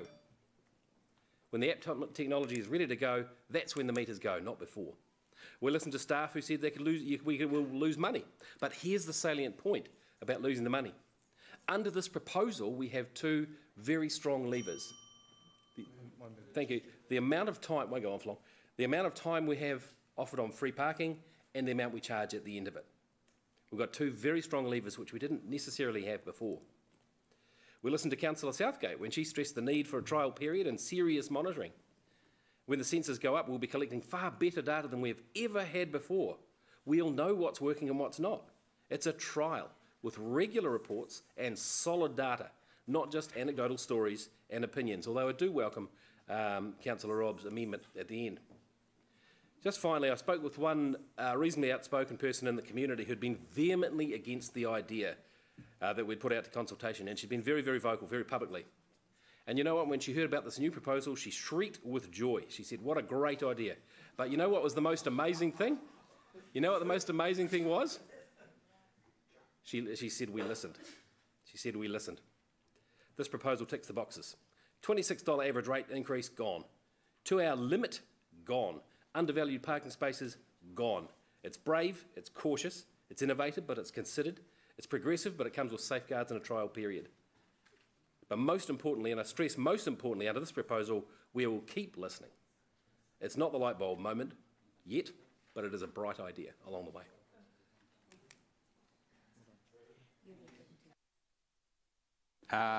I can add, apart from complimenting Councillors Taylor and Bunting for their excellent leadership and ongoing leadership in this area, apart from with some degree of happiness welcoming elected members back into the kitchen with our good professional staff, I feel I can add nothing to the amazing contribution that my colleague, and I can well see why he's in other professions and media in terms of that deliberation. Well done. It was more of a kitchenette than a kitchen. Thank you so much, and absolutely there's no way I can do anything like Councillor Bunting just did, and I won't. It was fabulous, and congratulations to the task force, and I was definitely quite against any rates rises, against anything that our ratepayers have to pay more. On the other hand, we haven't tried this before. I've heard that over and over, and sometimes we have to try something new to see whether it works or not. And one of the other things I just want to say, I just want to encourage the HCBA, they need to come up now with ideas and initiatives to attract more people into the city. And we also, as a council, have to make it more livable for more people to live in the city and to work in the city. So we attract these people into to shop here, to spend the money here. We need to do that, and I still cannot see that by having free parking and more parking spaces that we also get more people cycling in and busing in. But I'm still open to it, and I'm hoping that this will still happen. And like Councillor McPherson said before, that when we do the right things and have these initiatives, we can see a huge amount of change and paradigm shifts in people when we encourage them to cycle more or use the bus system more. So, yes, let's give it a try. Thank you. Thanks, Mayor Andrew. Thank you for your comments and suggestions. I appreciate it. Paula, I think you make a really good point about where the workers park, and I think that absolutely needs to be on the agenda. And I agree totally. We're going to have data which is going to help us pull some of these levers and actually actively look at that problem. Leo, don't quite agree. 74% opposed free parking, but I feel they probably oppose paying for free parking through a rate rather than free parking per se. That's my view. I also feel that you talked about Generation Zero's utopian plans and more use of Uber and all that sort of stuff, and that's all great. But in the meantime, we need to live in the real world and think about the many hundreds of business people who've invested in the CBD and who need a bit of a hand, I believe. Councillor O'Leary was highly critical of us wanting to pay for this by using money from the surplus. But she was part of a council, the last council, which passed before 9 and after 3 free parking at a cost of $863,000. And when they did that, they didn't have access to any of the information we're going to have and weren't able to monitor it to the same level. So it seemed to be okay to devote money to that free parking scheme then, but it's not okay now. And just in closing, I would like to thank the other members of the task force for their really hard work. I want to thank the staff for going above and beyond. They work extremely hard, our staff. And I just would like to say that I think we'll never get a better opportunity to trial free parking than we do now with this changeover of new technology. The council, to me, the council showed an interest in it last term, otherwise they wouldn't have gone down the track of before 9 and after 3. They obviously wanted to have a go, and this, I believe, is a golden opportunity to find out once and for all how it's going to work, and let's take it. Thank you. Okay, we'll go to the board. Which may or may not work. Okay, let's just not go to the board. Oh. Okay. So, try the board. no, didn't try. Can I suggest then before we vote, put those changes in? They're going to the next one, is that what you're Hang on, well. Start date and... Yeah, but are you guys okay with... no one's actually allowed to talk now. We've finished. The summing up's happened. There's not even allowed a voice. Okay? I'm sorry, but it's just the way... It's very, very clear. Because this is a vulnerable point where people can change their mind. So we're to the votes, okay? We have a very confusing motion, though, that is not very clear. It's very clear in... One of the councillors' names misspelt too. Okay, we're going to the board to vote.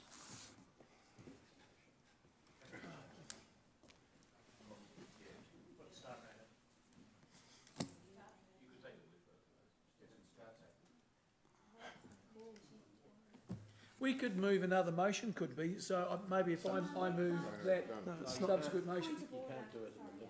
Okay, when this vote is done, so could we just move Hey, the motion? no speaking, please. We're voting. Point of order? You're not allowed point of order now either.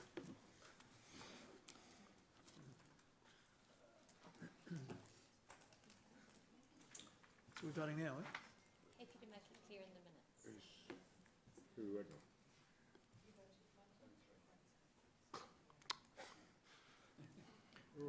Thank you. Motion is carried.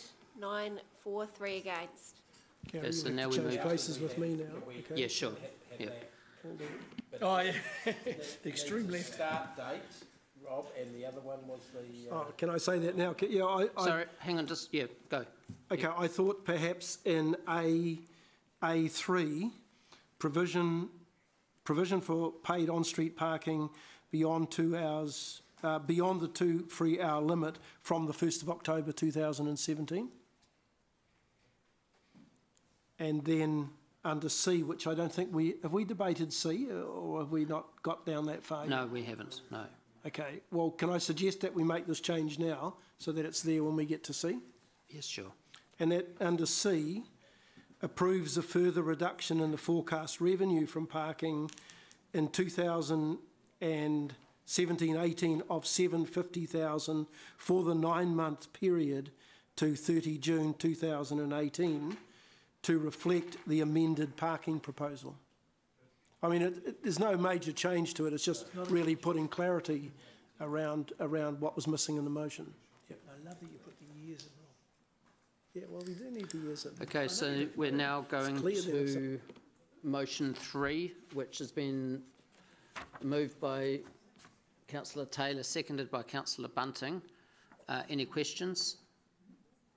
Any debate? Yes. The General Manager, simply to clarify that, or maybe the CEO, that this motion is the technical actions needed to implement the last decision. Is that, am I reading that right?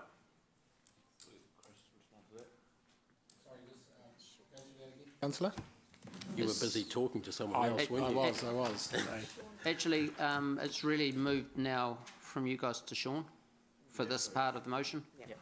The answer, this effectively gives effect to that decision from an annual plan point of view, yes. Yeah, that's what I want to check. So this is the official annual plan, technical aspects we need to put in place in order to implement the policy decision we've just made. That's correct, but that's, I guess, that second part of the motion 3, it's not entirely to do with the parking. There are some other smaller changes to the annual plan which also need to be, and fees and charges, which also need to be approved. Okay, shall we go to the board? Any more questions or debate? No. Yes, sorry. Yes. Debate or question? So we're now doing motion 3, which is the motion that does the actions from the parking, but also approves everything else in this year's annual plan. Yeah, okay. So I'll just do my annual rant about the 3.8% rate increase, which I should just record it and I'll do it next year too. Yeah. That I consider that we have, and that we as a governance body have not tried hard enough to reduce our costs or improve our efficiencies, such that we still have to increase rates by 3.8% every year ongoing, which is way quicker, way more than our community, our economy is growing, New Zealand economy or the Hamilton economy is growing, such that we are taking more and more of the hard-earned salaries and profits from employees and from businesses than we are. So every year we are taking more of the pie than we did the year before. So I cannot support this, and we'll be voting against it. Councillor Tooman. Yeah, just a question to. They're gone. Chris. We are in questions, are we, Your Worship? We're in debate, but I'll let a question go because we moved through it pretty quickly. Okay. Under D, on this part here where we, will these parking meters, what would be the cost of changing those from $2 to $6 an hour? That will have quite an impact, I presume, throughout the city. This part of the debate's over because this is about parking and... Yeah, but it's also in part B of it. All right, yeah, go ahead. Yeah. Sorry, can I just get clarification? That moved incredibly quickly. Are we in debate on the annual plan? Is there no questions on the annual plan now? Yeah, questions, we're in debate on the annual plan. On the annual, so where was the question time? Did I miss it? Yeah, it was offered. Did you? It was offered, but I'll let you have a question, yeah. Oh, well, if I missed the vote. Oh, no, I just have to vote against then. Sorry, that moved incredibly quickly for a budget. Sorry, stop. Leo, go ahead, please, with your question. Yep. You with me, Chris? Where you got to change the parking meters out there from a $2 fee for 1 hour to $6 for 1 hour. What's the implications of that? Look, my understanding is it's not a complex matter and that we can do that in-house with Doug, our technician. Okay. Yeah. Sweet.